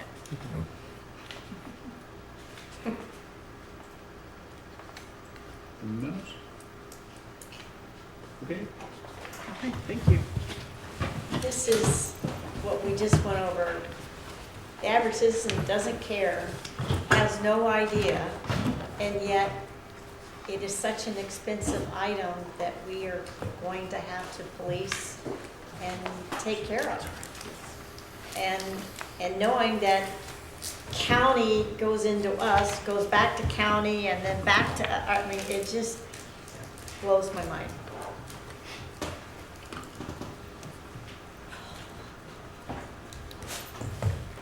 So next on our agenda, fire department. Our fire chief has joined us, Fire Chief Merrill, and we'll let you talk about comprehensive emergency management plan. This is all good stuff. Okay. This isn't going to cost you a penny. Well, I'm going to hold off on that for just a little bit. It could cost you, but we'll get to that. So I want to just talk briefly about our CEMP. I'm sure you all have read all 209 pages and are very fluent in all 209 pages. Not by the looks I'm getting right now, they're not. That's okay. So we did submit our plan, and as you know, it came back from the State Emergency Management Division. We'll talk a little bit about that. So a little history for you. Back in 2002, we got the first edition of the state's plan. So in 2002, we did an ordinance adopting section 1.10 of the municipal code for emergency management. By the time 2005 got here, we finally got our initial plan written and submitted to the state and approved by the state. In 2013, we updated our plan, sent it off to the state. It was in compliance with the current standards at that time, so we felt really good about our plan. I sent it down in 2018, and it was graded by emergency management at the state, at the military division, and I was really thrilled because I was really happy with our plan. And I thought we had a really kick-butt plan that was going to work great. And when it came back, we got a 54% on it. They said, thank you very much, but you better start over. So I completely rewrote the entire plan to meet all the latest requirements, to be in compliance with all the state requirements, the federal requirements, the FEMA requirements. It was submitted again in 2019. We were able to get a year extension on it. We submitted in 2019, and it was approved with a 92% acceptance rate. So I was really happy with that. Now, 2018, you were one of the first cities with a plan, right? That is, with the revised plan, with all of the new federal requirements, the federal mandates, and the new state mandates. So we were one of the first. I went down and met with EMD and spent a day with them going over the plan to become compliant. And all the FEMA changes and everything else have occurred. So we are ahead of the curve. So I feel really good about our plan. So we had to meet some requirements. We had to meet all of the revised code of Washington, chapter 38 in the revised code. We had to meet 118 of the WAC code. We also had to make sure that we met multiple federal standards. Now this is only a smattering of these standards. There was 31 or 32 different standards that we had to meet in the new plan. But this is just a few of them. Of course, it does meet Title I on Chapter 1.10 of the Municipal Code. It does meet the ordinance as it was written. As you know, the plan is broken up into three major sections. The basic plan, pages 1 through 23, that's just the absolute basic plan itself. The appendices from page 24 to 105 gets into a little bit more depth. And then the emergency support functions, pages 106 to 202, this is the plan that every municipality who has a CEMP, all of these are identically the same, the way they're written. So the basic plan breaks down the mission and the purpose, the scope and the organization of what we do and what happens during an emergency. We have our Emergency Preparedness Council, the Director of Emergency Services, that would be myself, and then the EOC team. So there's some emergency powers that goes with this plan. And these come from local, federal, and state regulations. It also comes out of our municipal code, chapter 1.10. The revised code of Washington lists out some emergency powers that are enacted to the cities, to the council, to the mayor, and to myself. Same way with the administrative code, and then with the federal regulations, how it breaks down the hierarchy, if you will. So the mayor isn't free and clear in all this. You got things to do, Mayor. You're going to prepare and sign the declaration of emergency. You're going to be able to have the authorization to sign mutual aid agreements without coming back to the council initially, but coming back at a later date and time. You can declare special emergency orders that comes from myself. If we know of an issue, bring it to you. We write the special emergency orders, and you get to provide all the leadership, and you make announcements to the media. So the best thing to happen is if something happens, get out of town. I'll call you. Call me. So as far as the council goes, you're going to provide the declaration of emergency. We already have a copy written up. It's already on my computer. We just got to fill in the blanks. You get to appropriate funds to meet the emergency need. I told you it wasn't going to cost you any money, but it could if something happened. You need to maintain the continuity of government, provide some good visible leadership to the community, direction and control through the mayor and the emergency planning council, and other duties as assigned. So, as we've talked in the past, you have all asked, except for Mr. Mack, but I'm sure you're going to want to do this. You've asked to come up and be part of a drill. So that's coming soon. I'm not going to tell you a doggone thing about it. You're going to come in cold turkey and be thrown into the mix. When is that? It will be sometime in the end of February. I'll let you know the day that's not going to be on it. I was going to say I'll be out of town. Whatever day it is. Right? Whatever day it is. No, I'm kidding. So, from my perspective, I provide the overall direction and the control of the emergency operations. So if something goes wrong, you'll probably expect to see me up in the EOC. I can do requests for assistance from the state and county and the federal if required. And if you read the plan itself, you're going to find there's a really long list of responsibilities that goes with this. Each department has a very specific job function, and they're listed on pages 5 through 12. And I could go to Steve right now and he can tell me every job function he's got as long as he looks in page 5 through 12. Right. Would that be correct? Absolutely. That would work. So we try to make it so that anybody could take a look at the plan, open up to a specific page, and know what their job function is. And the rest of the plan deals with the situation. We develop what the situation is, the concept of operations. And this is something new, this whole community involvement. This is one of the big things that came out of FEMA, was getting the entire community involved in part of the process. Then we have direction and control, how we're going to mitigate the incident, how we're going to prepare for it. That's part of our requirement under the incident command system. And then we have to look at what our response, our recovery, and our logistics are. How are we going to recover from this, and how are we going to take care of things in the long term? Yes? Wasn't Kufield, didn't they organize the different neighborhoods so that they would go door to door and check on people? I mean, they've kind of already practiced some of their preparedness. Yes. And part of that, we work closely with Eric Brooks at Island County DEM. Right, he's come up here and his headquarters would be your headquarters. We would work in conjunction with one another, absolutely. One of the programs that we have is called Alert Sense. Some of the staff is familiar with Alert Sense, but we can do a paradigm of a certain area of the city, and we can call out to that specific area through Alert Sense. We can utilize our ICOM system to do reverse calling out to certain areas to check on the community. Without having to go door to door, we can do a mass notification to find out how they're doing. And then the appendix section, there's 10 appendices in this. Appendix 1 is the largest because it gets into the incident command system and how we're going to run this incident. And it lists all the basic responsibilities. There's action checklists on pages 43 through 68. If I assigned you to be the PIO, it's going to tell you in this action checklist what functions you need to do and who you report to. So that you know who management is and what the level of authority you have. So let's just say hypothetically something happened and I decided to be out of town for that day. And does an emergency exist right now?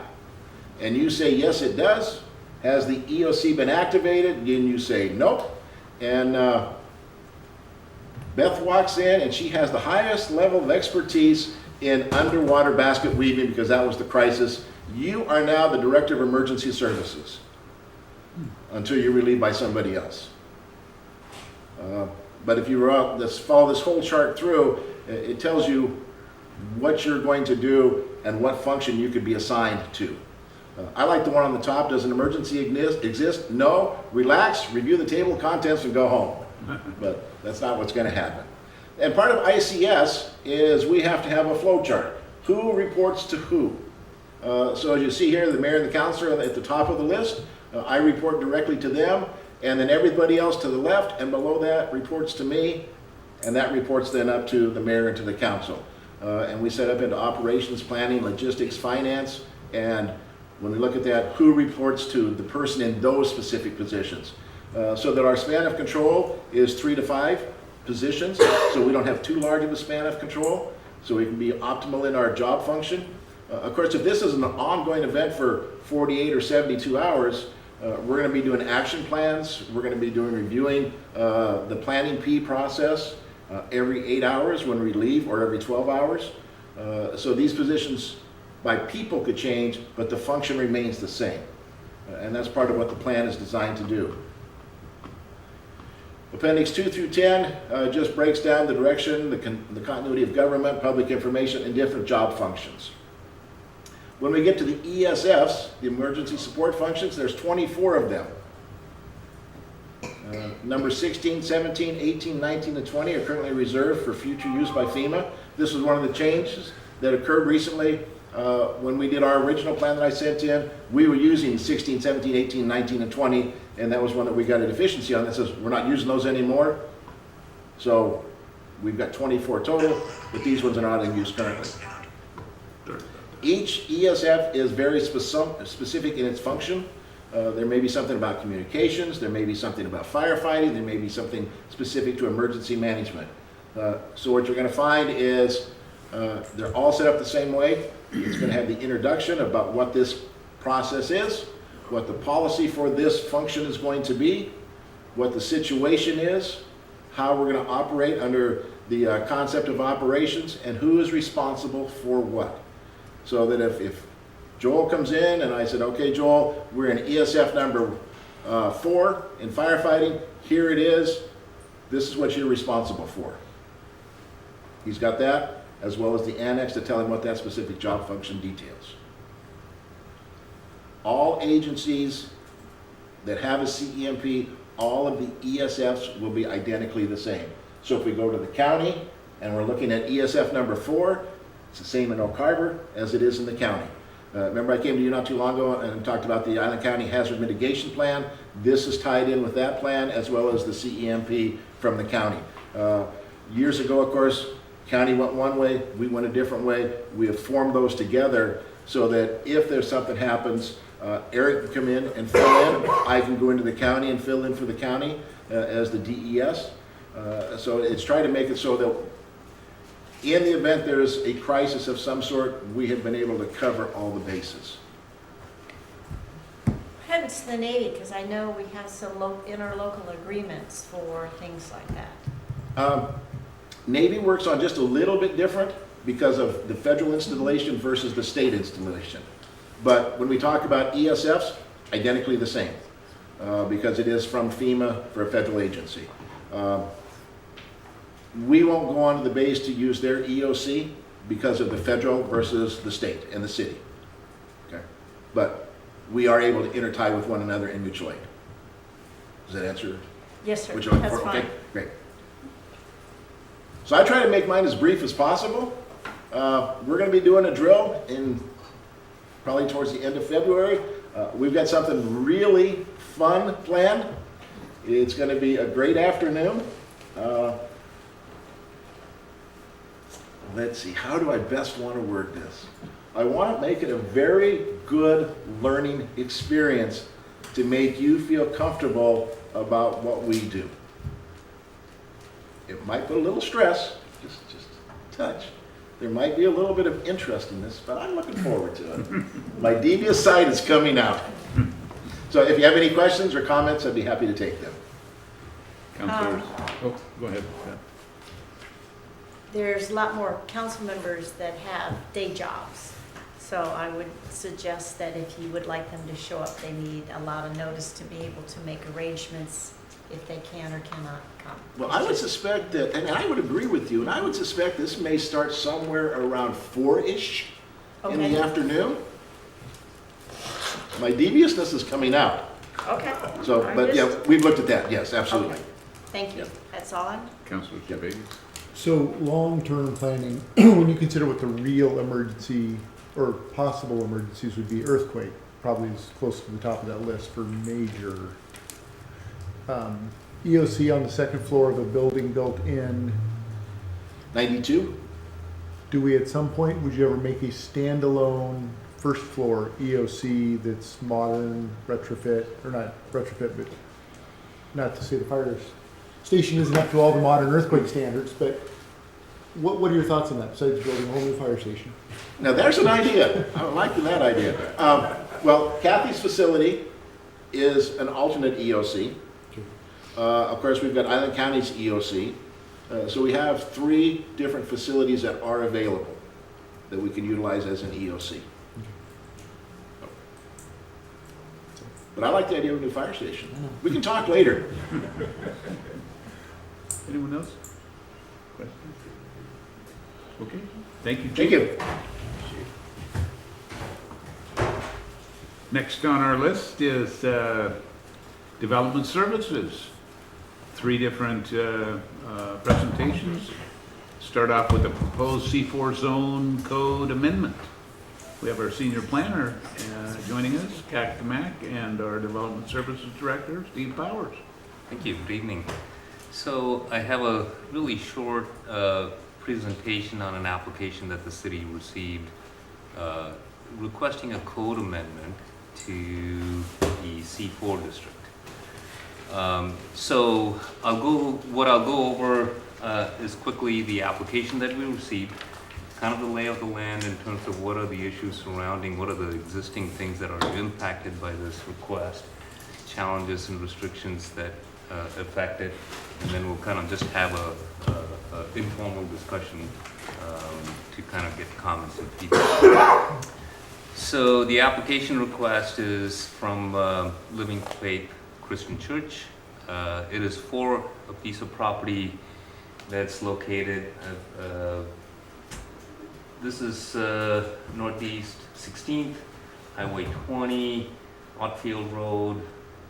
This is Regatta Crescent Harbor intersection. And the property that they have interest in is this 12.5 acres here that has some frontage on Highway 20 and also Regatta Drive. So the it's about 2 properties, 12.47 acres. The current zoning is C4, and what they're actually requesting is to include public assembly, recreation center, auditorium, and churches as conditional use in the C4 district. That's the request that they have. So I'll kind of go through the C4 zoning classification a little bit, and let's talk about a little bit of history on where that zoning classification comes from, because I think it's important in considering this text amendment. So the C4 zoning category, and we were talking about it just this morning, Steve was reminding me, from a history standpoint, the C4 zoning district was existent prior to some of our more recent overlay restrictions. So it was existent, I think, even before the ACUS study was here. So the C4 district, the noise contours have been around for a lot longer than I think the action potential zones and all of those. So the C4 zoning classification was created very specifically to try and restrict the uses based on the noise contours that were existent way before the ACUS study.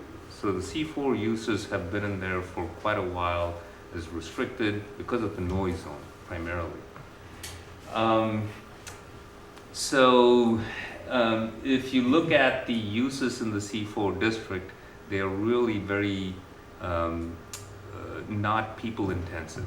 So I think I have a attachment in the workshop summary that kind of lists the C3, C4, and the C5 uses. And the reason why I listed the C3, C4, and C5, they are the commercial districts on either side in terms of intensity.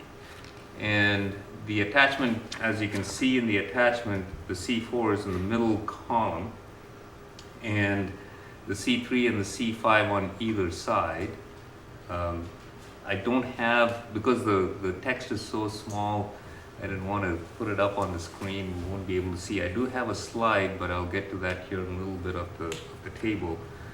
But what I wanted to kind of just point out is how different C4 is from C3 and C5. So if you look at the C3 zoning classification and the C5, you'll see that it's a pyramidal. It accepts uses from the C1 district, it accepts uses from the CBD district as commercial uses, because our zoning district is pyramidal. We have kind of like some of the uses that filter from the low intensity to the higher intensity uses without having to repeat every use in every zoning district. But the C4 doesn't. It doesn't carry over any of those uses. It's very restrictive in that case. And if you look at the uses, you have automobile, truck service stations, automobile sales, RV mobile home sales, all uses that require less people.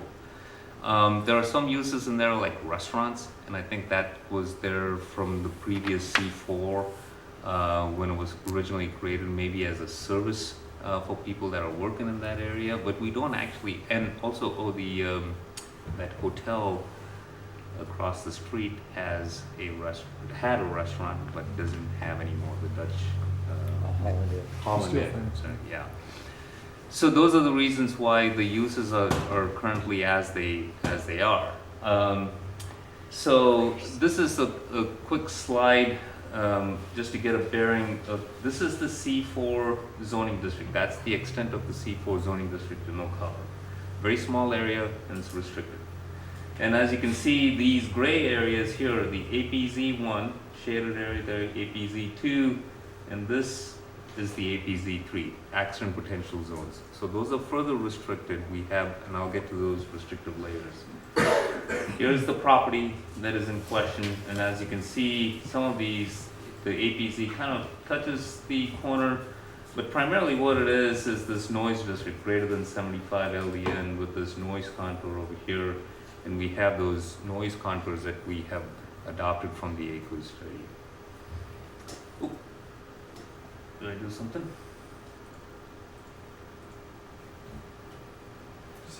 Workshop's over.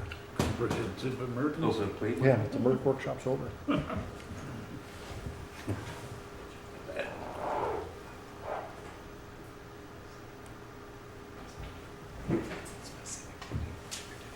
the good old days of needing to have an extra bulb on hand? Man, they were expensive. Nope, you're there.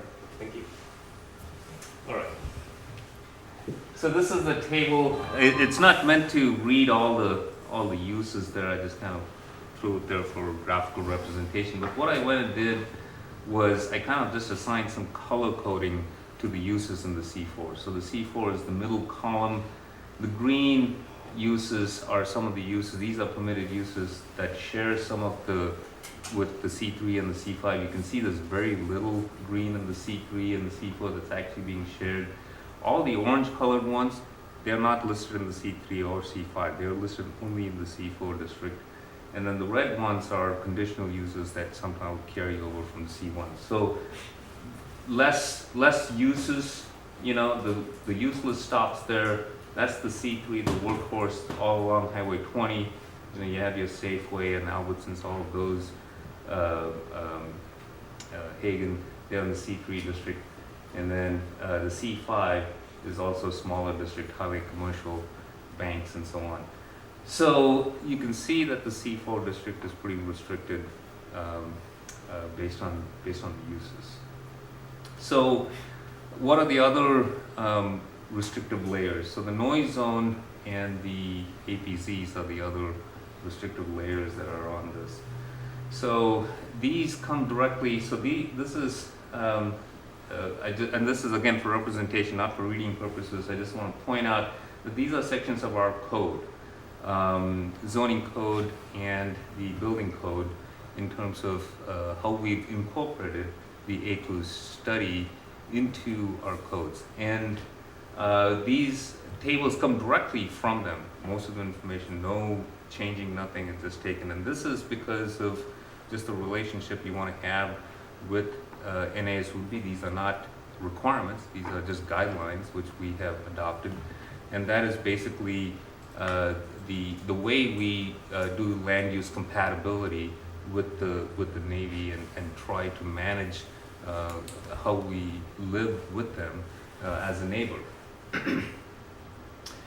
So even though the application currently is to have public assembly and recreation center added as a conditional use in the land use table, even if you add that to the land use table, you do have to look at this noise table. So these are the noise table. This is currently in our code. This is the highest column. I just cut it so we can actually see the letters. And you can see House of Worship and Public Assembly.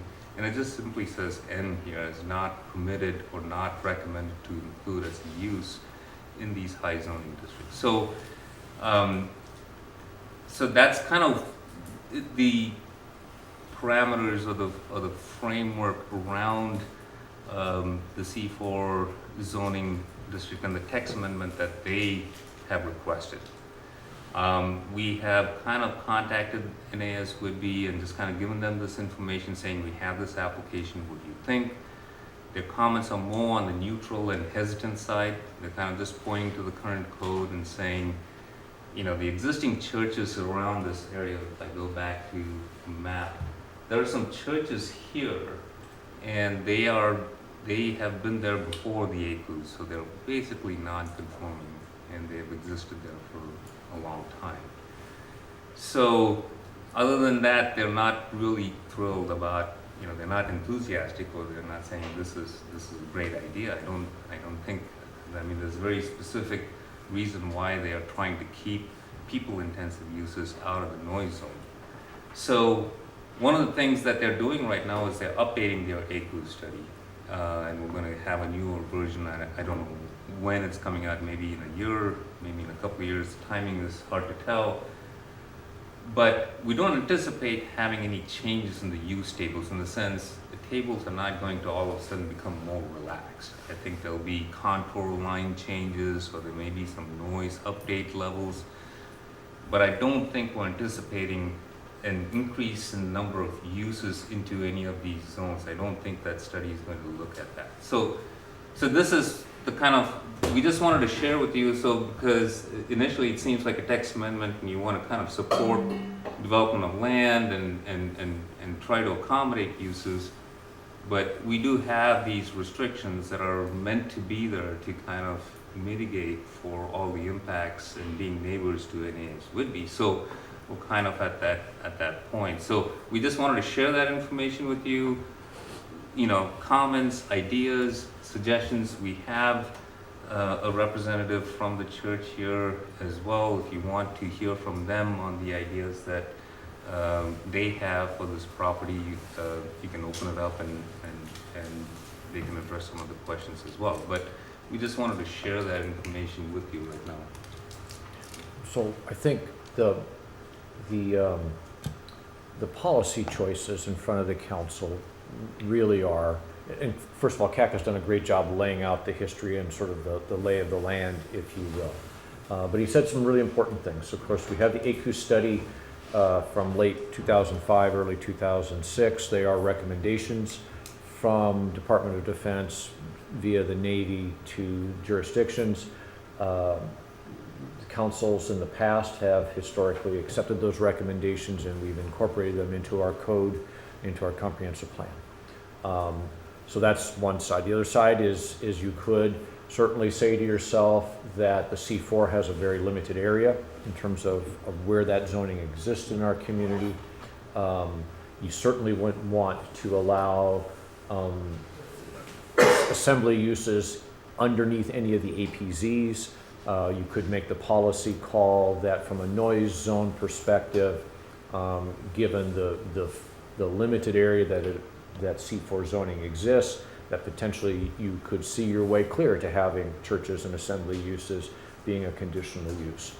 One of the things that CAC and I were just talking about this morning, and certainly come up in conversation before downstairs, is that, and I think Mr. Wiesner knows this as well from past experience, the current energy code in the state of Washington, when you meet that by building a building to meet the energy code, you're going to hit the 25 decibel and 30 decibel noise level reduction because of how airtight and energy efficient buildings have to be today with double pane windows and solid core doors and all those kinds of things. There was a time when that wasn't the case, and meeting the noise zone requirements was really sort of above and beyond what people normally built. Today's world, if you're meeting the energy code, you're almost always meeting the noise zone. And just to follow up, we don't know if the ACUS study, the update, is going to require or recommend a higher level of noise level reduction. That also we don't know. So right now we have, 30 decibel noise level reduction or 25. We don't know if that, that meets the energy code right now. If you build a house right now, you can kind of meet that. So I don't know if the new study will ask for a higher level of reduction. We don't know that. We'll have to consider all of that. The other thing is, in order to consider the church to go into the C4, we have to amend this table to change this to a yes or some kind of a mitigation. And this is not zoning dependent. So even though the conditional use will allow for the church to go there, this controls all of the noise district. All of the noise district. So by changing that N to a yes, and even though right now the request is here, the noise zone will be opened up. Unless you restrict it, right? Unless you apply it only to a particular zoning. So I think, long story short, and maybe it's too late for that, there are a number of policy choices in front of the council, and so what we're really seeking is some preliminary feedback about your interest in pursuing this particular code amendment. We see also a related project that we think that we would tackle at a later date, and that would be for commercial uses. Inside of this same general vicinity, are there some commercial uses that now might be acceptable and perhaps take better advantage of some of our limited highway frontage for commercial development? So a lot of different factors for your consideration, and we welcome your input. Mayor Pro Tem. So, crash zone is AP2 that is not quite touching, but it's touching the other C4 area, Right. and APZ1. And And this- heaven help us, but that's the reason why you're not allowing daycares and churches and schools and all of that in there. Now, we have a new platform, the P8. And I don't know if they've done any adjustment or if they would do adjustment to the crash zone because of that new plane. They've also taken the TIC 4 and it's now a 737 transportation. So are they also going to update the crash zone? And this is, I'm all for this type of project, but it worries me that there's a crash zone that's just off of it, and the other crash zone is on the other side of this wedge. So And that's what we're trying to prevent. Absolutely. It's been a while, but in Norfolk, they've built up to the fence, and they did have that airplane not make it and fly into those apartments. And they were lucky it was during the day. So that's my biggest fear, is we have new platforms. People are complaining that the noise is louder because they're doing wider circles. They try to, they pretty well get those phone calls when that plane lands. They know exactly which one. They call in the pilot and they can tell him where he's been and where he hasn't been. So, it's not so much the noise because of construction. It's the possibility of crashing, will they change that crash zone? So we're protecting, it's not the project, but the whole idea. It's one thing to have parked cars for sale. It's another thing to have kids in a gym, you've got a worship service going on, and you got something else, and a plane lands. I'm sorry, that really worries me to have it, they're not touching, but they're really close. So one of the things that your council predecessors did back in 2006 when we adopted the APZs is council at that time added this band, which is APZ 3, which doesn't exist in the actual Navy study. That is a unique Oak Harbor creation specifically for that point, Mayor Pro Tem, which is to provide an additional level of safety.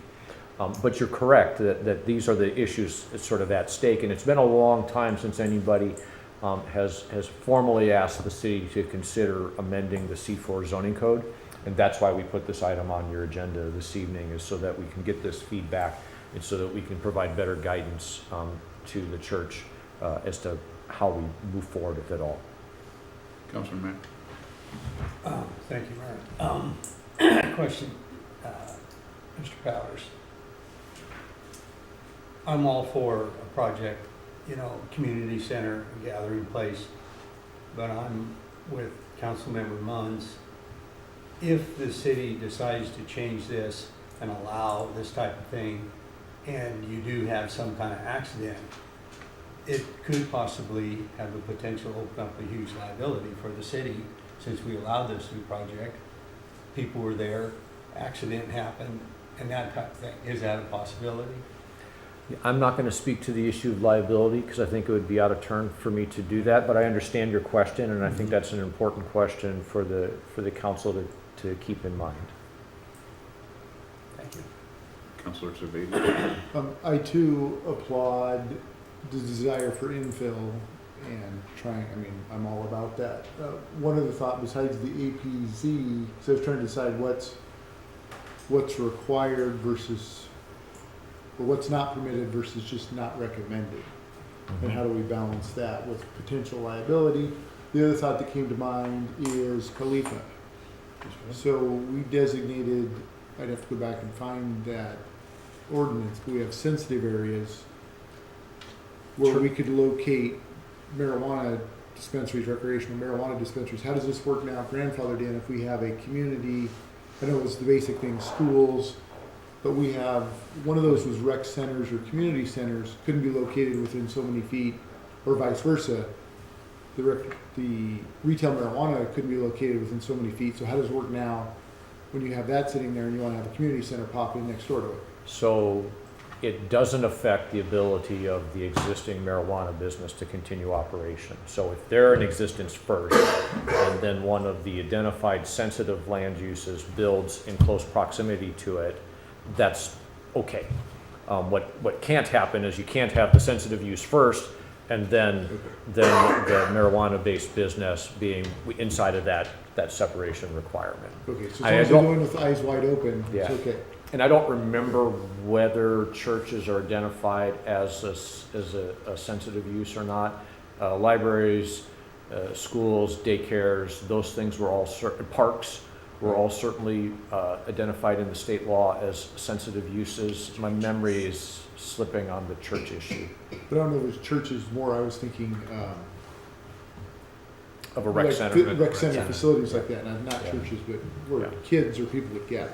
But I do recall specifically way back when the marijuana regulations were coming out, these kinds of questions were frequently asked in the different forums that we participated in. And the answer is, if the marijuana business is there first and somebody builds close to them, they don't have to shut down and go away or anything like that, right? It's because it's sort of buyer beware, as you said. Councilor Wiesner. Hey, Mayor. Mr. Powers, the basis behind the noise sub-districts when they were created was somewhat, to try to be beneficial to the organizations that would be in those noise zones, I'm assuming. In other words, we were trying to give them heads up, this is not a great place to put an organization that's going to require to not have noise during certain times or certain hours. So, outside of that self-imposed, saying, hey, we really don't think this is a great place, is there another reason behind, the restrictions that we've created in that sub-district? I think you would say, one, perhaps it's not a great idea, but that's sort of in the eye of the beholder. Secondly, it's probably around the idea of just having large groups of people subjected to the noise. But I think the other practical thing that I've heard over the years from our community planning liaisons at the base is things change over time, right? So a group goes in or a use goes in, and that the people who establish that use understand full well what they're doing, but subsequent users of it maybe don't quite understand. And the concern is, are you building in a base of complaints? And I think that's kind of the issue there. But again, sort of balancing that, you have an existing faith community here in Oak Harbor who is desirous of staying here. They're desirous of creating a community space that's not just for them and their congregation, but for the broader community. They have identified a location that they think works well for them, and they have a willing seller. So that's why they brought this request to us, is sort of balancing these topics. I know you and I had talked about in the past, involving the noise issue out in that area, about disclosures and the kind of per se the lack thereof. I mean, in some communities I know that it's required that if you rent and you're in a noise zone, there must be a disclosure, clearly posted somewhere in the rental home, or it must be included in the rental agreement. Here, of course, in this area, we have a real estate disclosure that happens in the sale of a real estate and a real estate transaction. And I too, I guess my underlying concern is knowing why we've got this law in place, right? It's exactly that we don't want to create a similar issue as we're having, for lack of a better terms, down in Coopville right now, right? Where it was kind of okay for a while, and then now it seems to be not okay. So how would you feel about trying to cover the city in a situation like this through some sort of a disclosure, some sort of a recorded document on that parcel, if there was a change to allow a meeting facility in these zones? If we attached to that conditional use permit some sort of a requirement for a disclosure for not only who's constructing there, but all future property owners. So the nature of the conditional use permit process allows for conditions of approval to be assigned to a project, and specifically to mitigate potential impacts for that project. Now, normally, you're mitigating the impacts of that project on the surrounding area, right? Traffic, light, noise, that kind of thing. In essence, you're thinking about sort of a reverse mitigation statement, which is making sure that the users of the facility and any subsequent owners of the property understand that they are in this particular noise zone. I could see that as a condition of approval, some sort of document that runs with the land that makes it clear to current and future owners. I mean, that would be a very reasonable kind of thing to impose through the conditional use permit process. And that would provide some, identification to the city moving forward, and something also that the military could go back at if this became an issue of a complaint type issue moving forward, because it'd be a document that we could reference back to. And the nature of the questions and the concerns that the council are raising this evening is the very reason why we have this in front of you. I mean, there are a lot of different kinds of requests that come into our department where it's pretty easy for staff to say, no, that isn't going to make a lot of sense, or yep, that makes a lot of sense. This one truly has at the heart of it some of the fundamental land use policies that we've had for my 21 years here and going back further than that. And so we wanted your input on how we proceed. I guess my final question and comment would be, outside of the noise issue, saying that we can deal with that through disclosures, recorded documents, you know, and properly protect all the parties involved, including future property owners, right? Because that's gonna be important. What's the negative of locating this type of facility in our C4 zone? The greatest negative that I would see is that it's utilizing commercial property that has frontage on the highway. And that's a rare commodity in Oak Harbor. Undeveloped commercial property on the highway is a rare commodity in Oak Harbor. Flip side of that coin, because there's always a flip side, is that property's been vacant for a really long time. And it's also been a really long time since there's been any sort of proposal to utilize the property. But that's setting aside all of the encroachment issues. The big policy question there is that a good use of commercial property? If I may add to it, conditions such as whether it's liability, disclosure, and so on are soft. I wouldn't say they're physical conditions, they're softer paper conditions than they are physical conditions. And those are more difficult and can also be replicated for other difficult properties. So you can see a precedent being set by accommodating these soft conditions, so to speak, along with physical conditions. So it gets layered and can slowly start the erosion process, because once one is in, then you can make a case for all the fringe properties that ever you want to try, and because it's a way that's acceptable, and which is not a bad thing, but you start to kind of like the pros and cons. There's pros and cons to everything, right? You gotta choose, pick and choose. Mayor Pro Tem. Oh, Mr. Powers, so the noise zone, do you have a laser on it?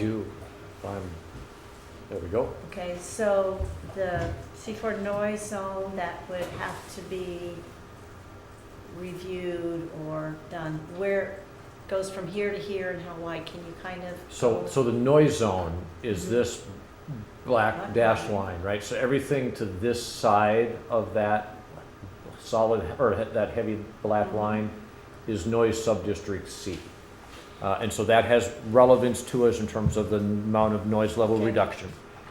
Just by way of comparison, everything between this line and this line is noise district B. And then obviously below that is noise district A. So all of this area falls under noise district C. Only the area in red is zone C4. None of the other properties in Oak Harbor have C4 zoning.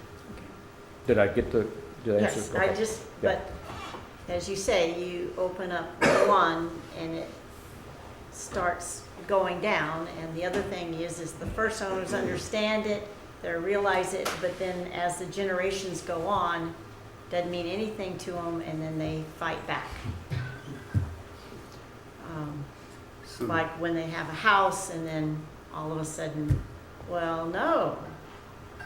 I'm just, anyway, okay, thank you. Anyone else? So, I guess, yes. I have one last thing. Get back to Mac. My concern is if we allow this, as Councilmember Munns mentioned, what kind of message are we sending U.S. Navy here? Once we open up this type of thing, we start looking like we're trying to push back, especially when we're trying to negotiate an issue with bringing them on board with the new clean water facility. I think we have to really consider this and be a little bit more friendly and show that we're respecting their noise, their airspace, the accident potential zone, and so on and so forth. So I think all this has to be weighed out if we're trying to be better partners with the Navy to get them to be part of our community and us being part of them. So it's just a concern I have. Anyone else? So from a process standpoint, just want to let you know that we're also discussing this issue with the planning commission next week. So we'll get their ideas as well, just to see how generally, from not only the council and the policy perspective, from the land use and the planning perspective, what their comments are as well. So we'll take those, and then we'll meet with the applicant and see, how they want to proceed. But if you have any questions or any other ideas or comments, feel free to contact me, and be happy to chat more about it. I would like just a little more information, not tonight, but about your communication with the Navy thus far. Absolutely. Please. Yeah. We'll update you. Who and what, please. Okay, Great. with that, I think we'll move on to section B of Development Services. Thank you, Kat. And area B is Windjammer Park Bridge Replacement. Yes, it's my pleasure, Mayor and Council, to present this item to you this evening. I'll go as quickly as I can, but before I get started, I want to just make note that we do have a couple of Rotary representatives in attendance this evening. We have the current president of the Rotary Club of Oak Harbor and the president-elect, who will follow along behind starting in July of this year.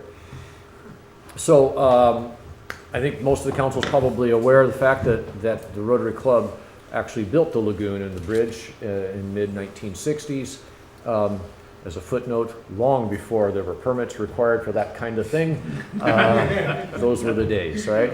Couple guys in the backhoe. Fast forward a long time, quite a ways forward, we have the Rotary Club of Oak Harbor and the Rotary Club of North Whidbey, Island Sunrise, are interested in partnering with the city to replace our existing bridge at the lagoon. We've included their letter to the mayor as part of your packet. I'm not going to go through that. I will say that they approached the city, me in particular, and were looking for ideas for projects, quite some time ago now. And I mentioned to them that I knew that Kathy Rosen in Public Works and Hank had been trying to budget for quite some time to replace the bridge and weren't able to do so. That, coupled with the fact that the lagoon was a Rotary project in the first place, there was a certain amount of poetic justice, if you will, of having them perhaps be involved in replacing the bridge. So the club's set about applying for a grant, doing some fundraising, and they've received the grant and completed their fundraising, and they have $40,000 to spend towards this bridge. And in fact, they intend to purchase a kit bridge and then assemble it. Obviously, they'd like to see installation this year. The sooner the better, but before they could do anything like that, they are rightfully wanting to know if the council could get behind supporting this project. And as you saw in your packet, their requested support includes things such as demolishing the existing bridge. This would be the city's work, engineering services to support the permitting, and then the installation of the new bridge.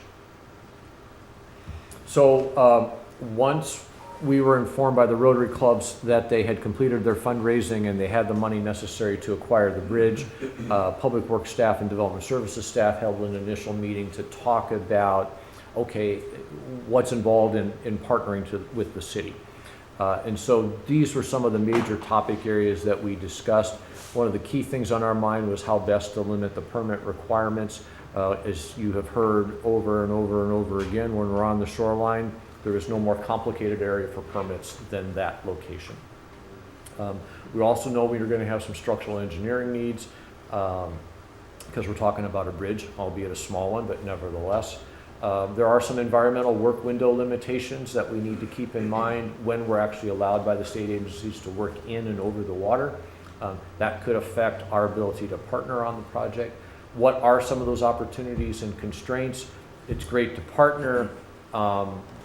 You know, sometimes mixing private and public money gets a little challenging because we're bound by the public bidding laws. Other organizations aren't, so we want to sort of keep our eyes open as we go into that partnership. And then something that I don't want to over or under emphasize for you is that the project is not currently budgeted either for time or for dollars on the city side. So just some quick pictures of the existing bridge. I mean, obviously everybody knows what we're talking about, the bridge. Here are some shots from the water side showing you the really important function of the trash rack that's on there that keeps the driftwood and other things from getting into the lagoon. Here are a few shots from the water side, also giving you a sense of that trash rack and how it is part of but not actually connected to the bridge per se. Of course, here's Hank Neidham giving us some scale and looking at that, and just another shot. So the proposed bridge, you saw these pictures in your packet. The actual photo is an example that the company that produces the bridges provided to the Rotary Club. The one that they have proposed would not have the camber in it, and the drawing is more like the proposed bridge that they are seeking to purchase and to install. This is a great conceptual photo to show you the things that they really need from us. Is they need help understanding and making sure that the bridge as would be designed, that the existing abutments and piers can actually handle that bridge. And those are some of the structural engineering needs that we talked about on the staff side. So we're here this evening to seek your input on this concept. If you're interested, we would bring forward a resolution. The summary statement said February 4th. That's not really in our range right now in terms of being ready for that, but we could be ready by the 18th of February if you were interested. The resolution would do a couple of things. It would formally acknowledge the council's interest in partnering with the Rotary Clubs on the project. In some ways, it would give staff the marching orders to get started on it, and it would also sort of formalize your recognition that there's some other things that have to take place, namely figuring out how we're going to pay for this. If we bring forward that resolution, we get that adopted, we would start working on a work plan or an estimated budget. A lot of that's going to be driven by our engineering and permitting needs, which we don't have a good handle on just yet. We would then bring forward a budget amendment and then start implementing the work plan. So those are sort of the fairly logical steps that we see here. And I think that takes me to the question slide. Councilor Matt? Any other options as far as the size? In other words, I went down there and looked at the size. With all the new remodeling and the new sidewalk on the east end, where you come out of the roundabout and come around, so you're going onto the bridge and you're headed west. The sidewalk is 12 feet wide. Mm-hmm. It takes a dip approximately 2 feet. It narrows down to a 9-foot bridge, and then it goes up and over. So the new bridge would be level. Mm-hmm. So my concern was twofold is, first thing, I think 8 feet is too narrow for a bridge, because I had an issue with my family on a 9-foot bridge trying to get around my children with bikes and someone on a wheelchair. So it was kind of awkward. This was years ago. So, and then what do you do with that? So if the new bridge is built, it would really need to be raised up so you'd have more of a flat instead of having dipping down. So these are kits. So you purchase 3 kits that are 8 feet wide by 24 feet. Is there an option where this company makes a smaller bridge, eliminate that? So then, I'm not sure the costs and so on and so forth. It's just something I've been thinking about. Do you purchase 6 kits that are 6 foot wide, so you end up with 12-foot wide bridge, and to include the 75 feet? My concern is a lot of money's been spent down there, a lot of thought's been put into that park, and it's a beautiful park, it's first class, and I was amazed at going down there and how nasty and cold it was and how many people were down there and how many people were moving around. So some different things kind of struck me is you're going to have a lot of people with different events going on sometime. That bridge is going to have to shuffle a lot of people. And then if you have something going on and there is some type of an emergency where people have to be evacuated and they want to use that bridge, are we getting ourselves in a situation with just a small 8-foot bridge when you got these big wide sidewalks to move around. So I'm in favor of a new bridge. I think we need a new bridge. No, we can't afford a new bridge, but I'm concerned about, are we cutting ourselves short for, and then doing phase 2 with this big, beautiful park and ending up with a real small bridge? So a couple of thoughts. First of all, it's something I should have mentioned in the presentation is when we did the Windjammer Park integration plan, which was our master plan for redoing the park after the clean water facility. One of the key components was that the city recognized we were not going to be able to afford everything ourselves. And so these partnerships that the Rotary Club has proposed to us was one of the things that we saw as a way to continue to implement improvements to the park. So from a staff perspective, when we met, we wanted to make sure we didn't lose sight of that ideal. Great concern about the width of the bridge. We talked about that as well. We offset that concern a little bit at the staff side because you can walk around the lagoon for your emergency circumstance kind of issue, right? So it's not a bridge where the water body completely separates everybody. We did wonder to ourselves whether there was a reason to make it wider. We checked with Hank Neidham, do they need to drive vehicles back and forth across that? That's not what they do. And then we were sensitive to the fundraising efforts of the two Rotary clubs. And this where the opportunities and constraints of the partnerships come in. It might be one thing for us to say, hey, do you want to give us your $40,000 and we'll put it with some money and then get another bridge. But now we're going to be buying a bridge and then we're into the public bidding side of things, and that might change that dollar amount quite a bit. We didn't think from the staff side that it was going to be a great idea for us to go back to them and say, hey, do you want to raise a little more money? And so staff was trying to be real sensitive to that, Mr. Mack, but a number of the things that you have thought about, we also thought about. Councilor Survey, oh, yeah. Did you want to No, respond to that? Okay. I understand. Okay. Thank you, Councilor Steve. Survey? First and foremost, Rotary, thank you. This is, there's quite a few Rotarians in this room. So, my first couple of things, if we're going to do this, if we end up with a bridge, let's make sure it's obviously commercially designed.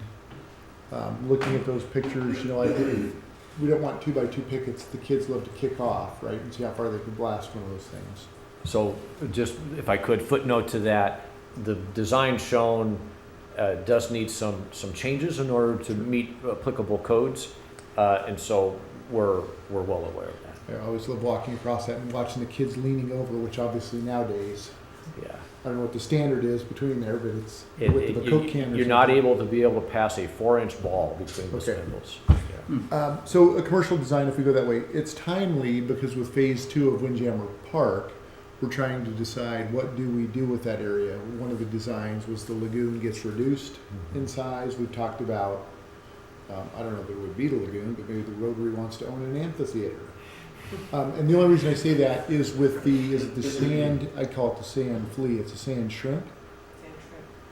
I think we need to have a very serious discussion as far as permitting. One of the big complaints last summer with the opening of the splash park and the new park was, why haven't we cleared out that trash wrap or weir or whatever we call it in front of the lagoon? And obviously that's because of permitting with the sand shrimp. And so we need to really communicate that to the public. So 10 years from now, are we able to maintain that waterway to have a viable lagoon that flushes 20 years from now? So do we go spend $100,000 or $200,000? I think Hank's, some of those estimates were like $250,000 we budgeted for that bridge. Do we go spend a couple $100,000 that in 10 to 15 to 20 years we're precluded from maintaining that waterway, and now we have a stagnant pool in the middle of our park? So I don't know the answer to that, but I think we ought to really, once again, thank you, Rotary. I think this is a tremendous offer, but we just need to have a very honest discussion about some of those concerns. I think and Kathy may know, I think we're just at the end of the permitting phase on the dredging and cleaning for the lagoon. Yeah. And so that work window is actually going to close here relatively soon. But I think we believe that we've met all the requirements of the agencies in order for the continued maintenance to go on like it was before. And so that window though, right now is September through, End of February, I think. is that going to change? Because that was a massive, I don't know if anybody else got feedback on that, but it was a fairly massive complaint that I received was, by the end of September, by the time we can dredge that or clear it, nobody's swimming in October. Right. So That we just window need- doesn't change. So that window doesn't change, so we're gonna have a brand new bridge with a possibly reshaped lagoon or improved, and I'd love to improve it. But then we can't dredge through the summer, or we can't have the water, it flushes minimally, The, but the work that we do in the dredging is we actually close off the lagoon, get the water out of it, and clean out the bottom of it.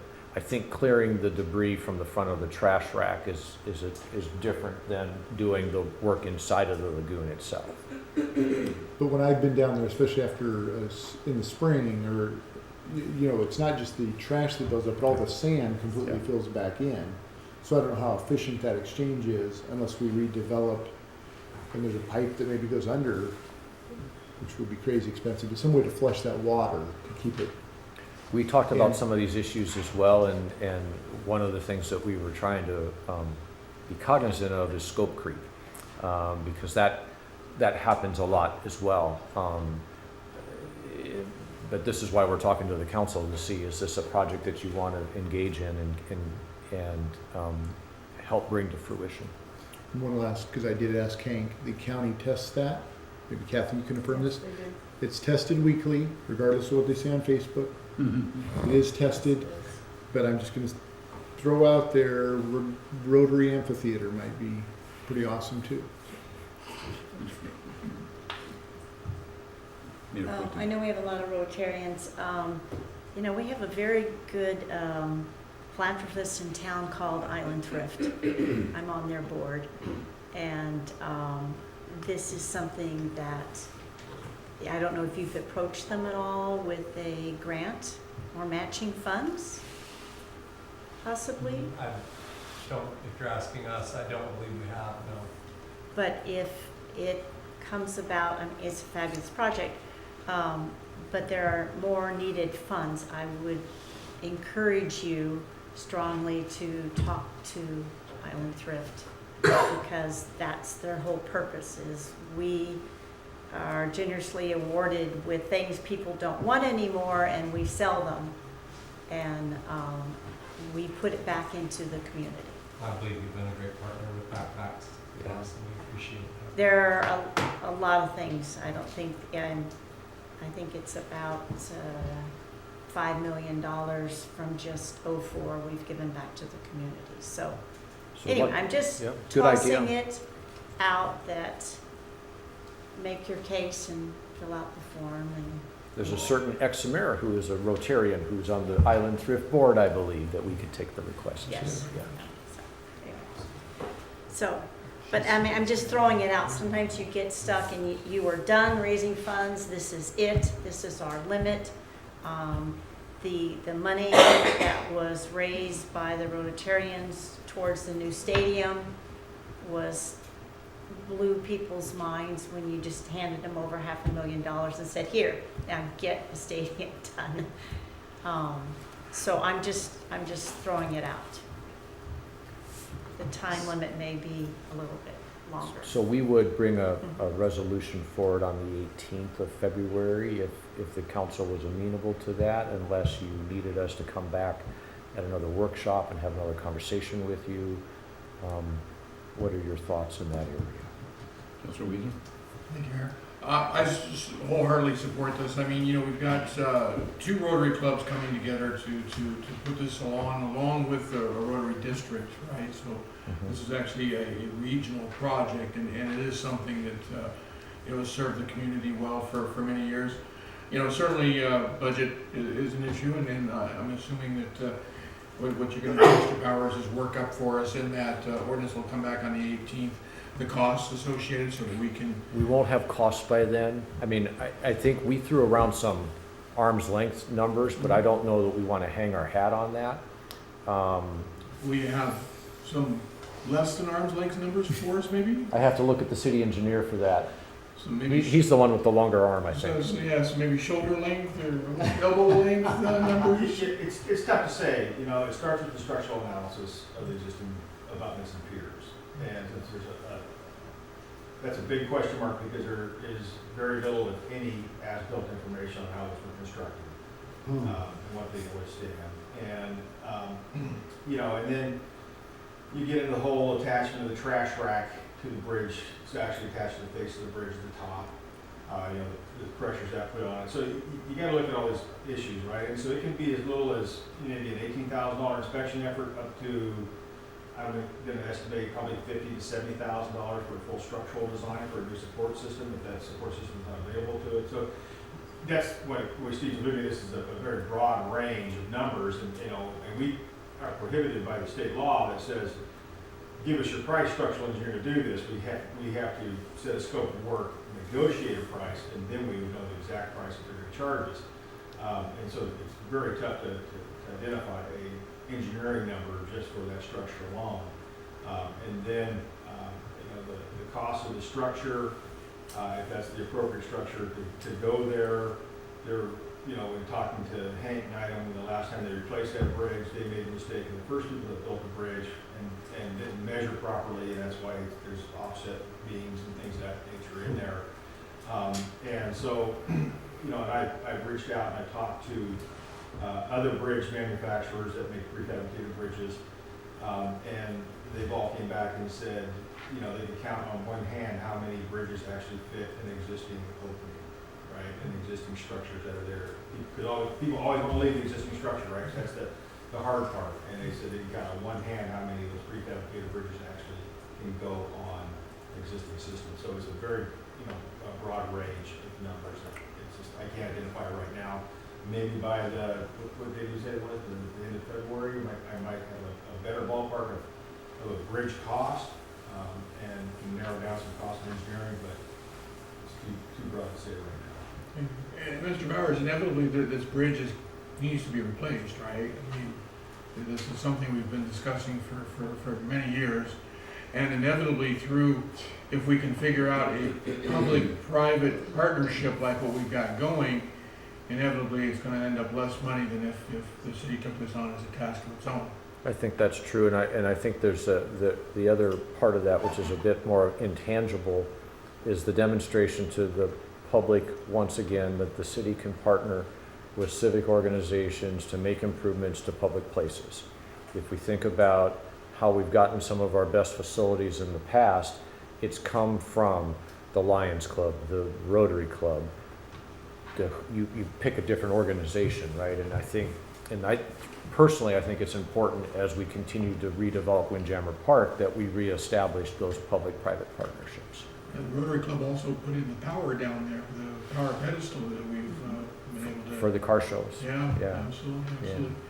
Well, I certainly would support the project, not just to do it. I mean, it needs to be the right fit, but I'd certainly support moving forward and taking a look and making sure this is going to be the right fit. Seems to me inevitably it's going to save the city money, and inevitably it's going to enhance our waterfront, which is, you know, we sunk a lot of money into. So perhaps with the mayor and Blaine's approval, the best approach for staff isn't to predetermine the date that the resolution would come back to the council. Maybe staff could spend some time trying to figure out some ballpark costs that we can give you so that you would understand at the time that you'd be voting on the resolution. And Public Works and Development Services can work together to put that together, and then we'll get it on to a council agenda when it's ready for your consideration. We won't let any, you know, moss grow under our feet because time kind of is of the essence, but we won't rush it either. Well, prime building season is coming up for it, right? Especially if we're going to rely on some volunteers maybe to be out there. Yeah. Okay, thank you. Thank you. And then the last one, real quick, last item for the city doesn't have a PowerPoint, and Ray Lindenberg is here to help in case there are questions. As you saw from the short summary statement, we believe we're making great progress on the Central Business District moratorium, looking at our zoning code, but we've not yet gotten to the end point on that. We've had some productive conversations with the Planning Commission. And moratoriums, as you know, are originally good only for 6 months. State law allows for an extension of them. In order to do that, the council has to do 3 things. You have to conduct another public hearing, you need to adopt an ordinance extending the moratorium, and in that new ordinance, you need to include a work plan for how you want to use the additional 6 months that you would extend the moratorium. We've done that in the past for the medical marijuana moratoriums, and if I recall correctly, we also did it for the adult entertainment moratorium. So it's something that you can do. You don't want to do it too often because that gets weird. So what Mr. Lindenberg just passed out was a draft work plan schedule inside of an ordinance. The current moratorium ends on February 28th. We would be on your February 18th council agenda to have you consider an extension to the moratorium. Oh, I left out, we're in close contact and coordination with Main Street as well. I think Ray has had some very productive conversations with their representatives. Any questions? Okay. Okay. Thank you very much. That was quick. Thank you. Sorry, Ray. So we will now go to administration, indigent defense conflict attorney updates. Blaine, Yeah, we're hoping that. thank you. Thank you. And we would love, if possible, to receive more dollars if we can find that, if that's what the council gives some guidance, but there's some timelines for us too, so we'll talk. Thanks, Rick.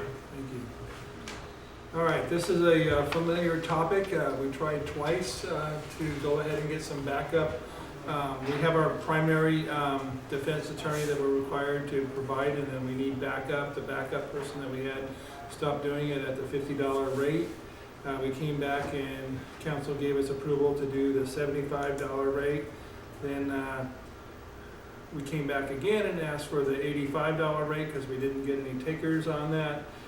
The judge was, because we didn't have any backup, he was appointing people from the bench and from everyone. So we end up with 8 people that already been, or 7, I think, people that have been, firms that have been appointed from the bench to do that. The 7th one, I think, challenged it. The court order is in here with the judge, challenged the $85 rate that he was using. He raised it to $100. Now the rate from the bench is $100, so that's pretty much setting the rate. So I'm recommending that we go back and we try to get takers the 3rd time at the $100 rate. If we don't do that, then the judge will continue to do it at that rate from the bench. It's a lot easier and better for us to have contracts with people rather than the judge doing it from the bench there. So we're looking for your approval to go back that time, and we're hoping, we'll keep our fingers crossed, that we'll get at least 2 firms that do defense attorneys to come on board and provide us contracts so we can go ahead and just utilize those people in the event that our primary defense attorney has a conflict. Any questions? All right, well, we'll go ahead and take that as a consensus and go ahead and see if we can get takers for the $100 range, and then if we do, we'll bring those contracts to the council for approval.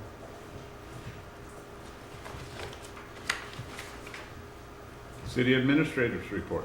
All right, length of time, I'm just gonna ask you if there's any questions on my report rather than going into it. So, any questions? Councilor Sebelius. City council retreat, will we be getting an agenda for that beforehand? Yes. Okay. Yeah, we do have a facilitator, Mike Bailey, a different Mike Bailey, not the police officer or captain one, but that with the MRIC that will be facilitating and kind of has an agenda on that. We have the time already settled, and now we have the venue's been determined with the clean water facility. So on a Saturday, so we put that in the reminder yesterday in the meeting notice, and I think the mayor brought it up too, and then we'll do the official agenda on that. It'll be a workshop form, so there'll be kind of a open-ended and a lot of room for discussion. with having a budget analysis that'll be more budget oriented, and I'll be kind of earmarked as a kind of a kickoff of our biannual budget, so. And another one we've got, just reading through these, so we're going live with a new executive pay system. Yeah, we are, March 1st. we are working on that. We did get some union challenge on that, so we're still evaluating whether that date holds true or not. So we may not be, okay. I just thought, I saw in here, first page check delay, I wanna make sure we're communicating. Guess that's it for that. Thanks. Okay, anyone else? Any questions? We are at the end of our agenda, unless council has anything to, Councilor I Servatius. do, unfortunately, I have several things. And don't need answers necessarily right now, but either for Mr. Coburn or the mayor. Transportation, so maybe at our next council meeting, just a solid update on the TBD, since we made a transportation benefit district, made a commitment to the public, and they stepped up and approved that. I just want to make, I'm not that familiar with where we're at on that, maybe others are. But would like to have that, a solid update on that. Also a solid update on where we're at with our city attorney situation. If council needed a legal question answered, I don't know who we're supposed to call at this point. So giving us an update there. I'll just tell you right now, we're utilizing and funding things through our assistant city attorney in the short term, and we're still negotiating with Grant Weed's firm on updating the status. We have an existing contract that we can contract under, and we're working under that existing So we call Aaron if we had a question, You'd call Anna. or Anna, okay. Is she an attorney? Yeah, She she's passed an the attorney.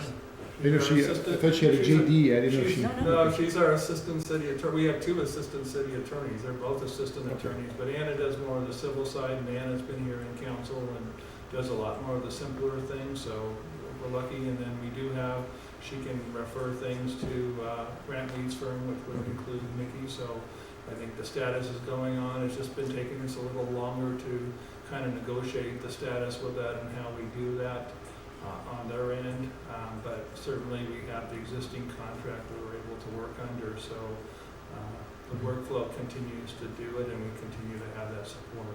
Okay. And then we all got, or council got an email today, except for maybe Jeff, and I sent Lisa a note to make sure you're on that list, from Eric Marshall regarding smoking in the parks and a possible ordinance there. It's something we've kicked around for years.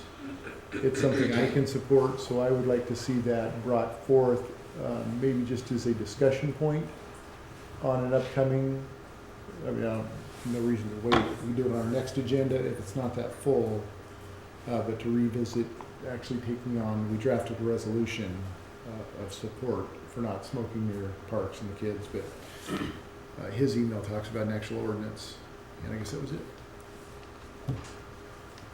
I did receive the email, Councilor Vegas, and yes, I think it's an important issue that we should bring up and discuss. Mr. Mayor, can I address Councilman's question regarding TBD real quick? Just Yeah. real brief? So I, staff, Rich and Rick Fackelman, we worked together and prepared a brief list of projects that we want to try to get out this year. I presented to the county today to see if they can provide the assistance for the chip sealing. I don't have an answer back from them yet, and what their budget would be. So I think it would be appropriate by the next city council meeting after 4th and the following one, and we have a better idea and give you more in-depth brief of where we're at. Okay. And my thought on it, this is just my thought, but was, do we need to gear up, and don't answer, you don't have to answer now, but just staffing wise, right? We've got, if these housing projects go forward, Gary Oaks, Hillside, whatever, we've got, engineering is swamped, and maybe engineering isn't that involved with this process, but we need to start laying down $1 million worth of pavement a year, 900,000. So what does it take to get geared up to do that? And do we need to be looking at maybe allocating some funds as a council to a position? I don't know. And those are questions we're asking internally as well. Okay, thank you.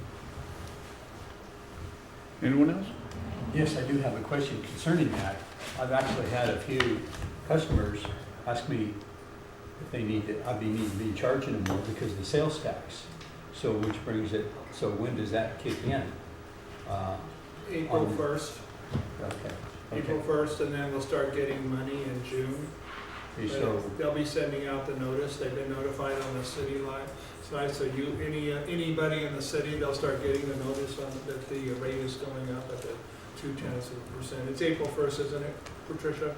Yeah. We start collecting it then, but we probably won't receive the actual funding until June. But him as a collector, he'll get the notice and it'll be effective April 1st.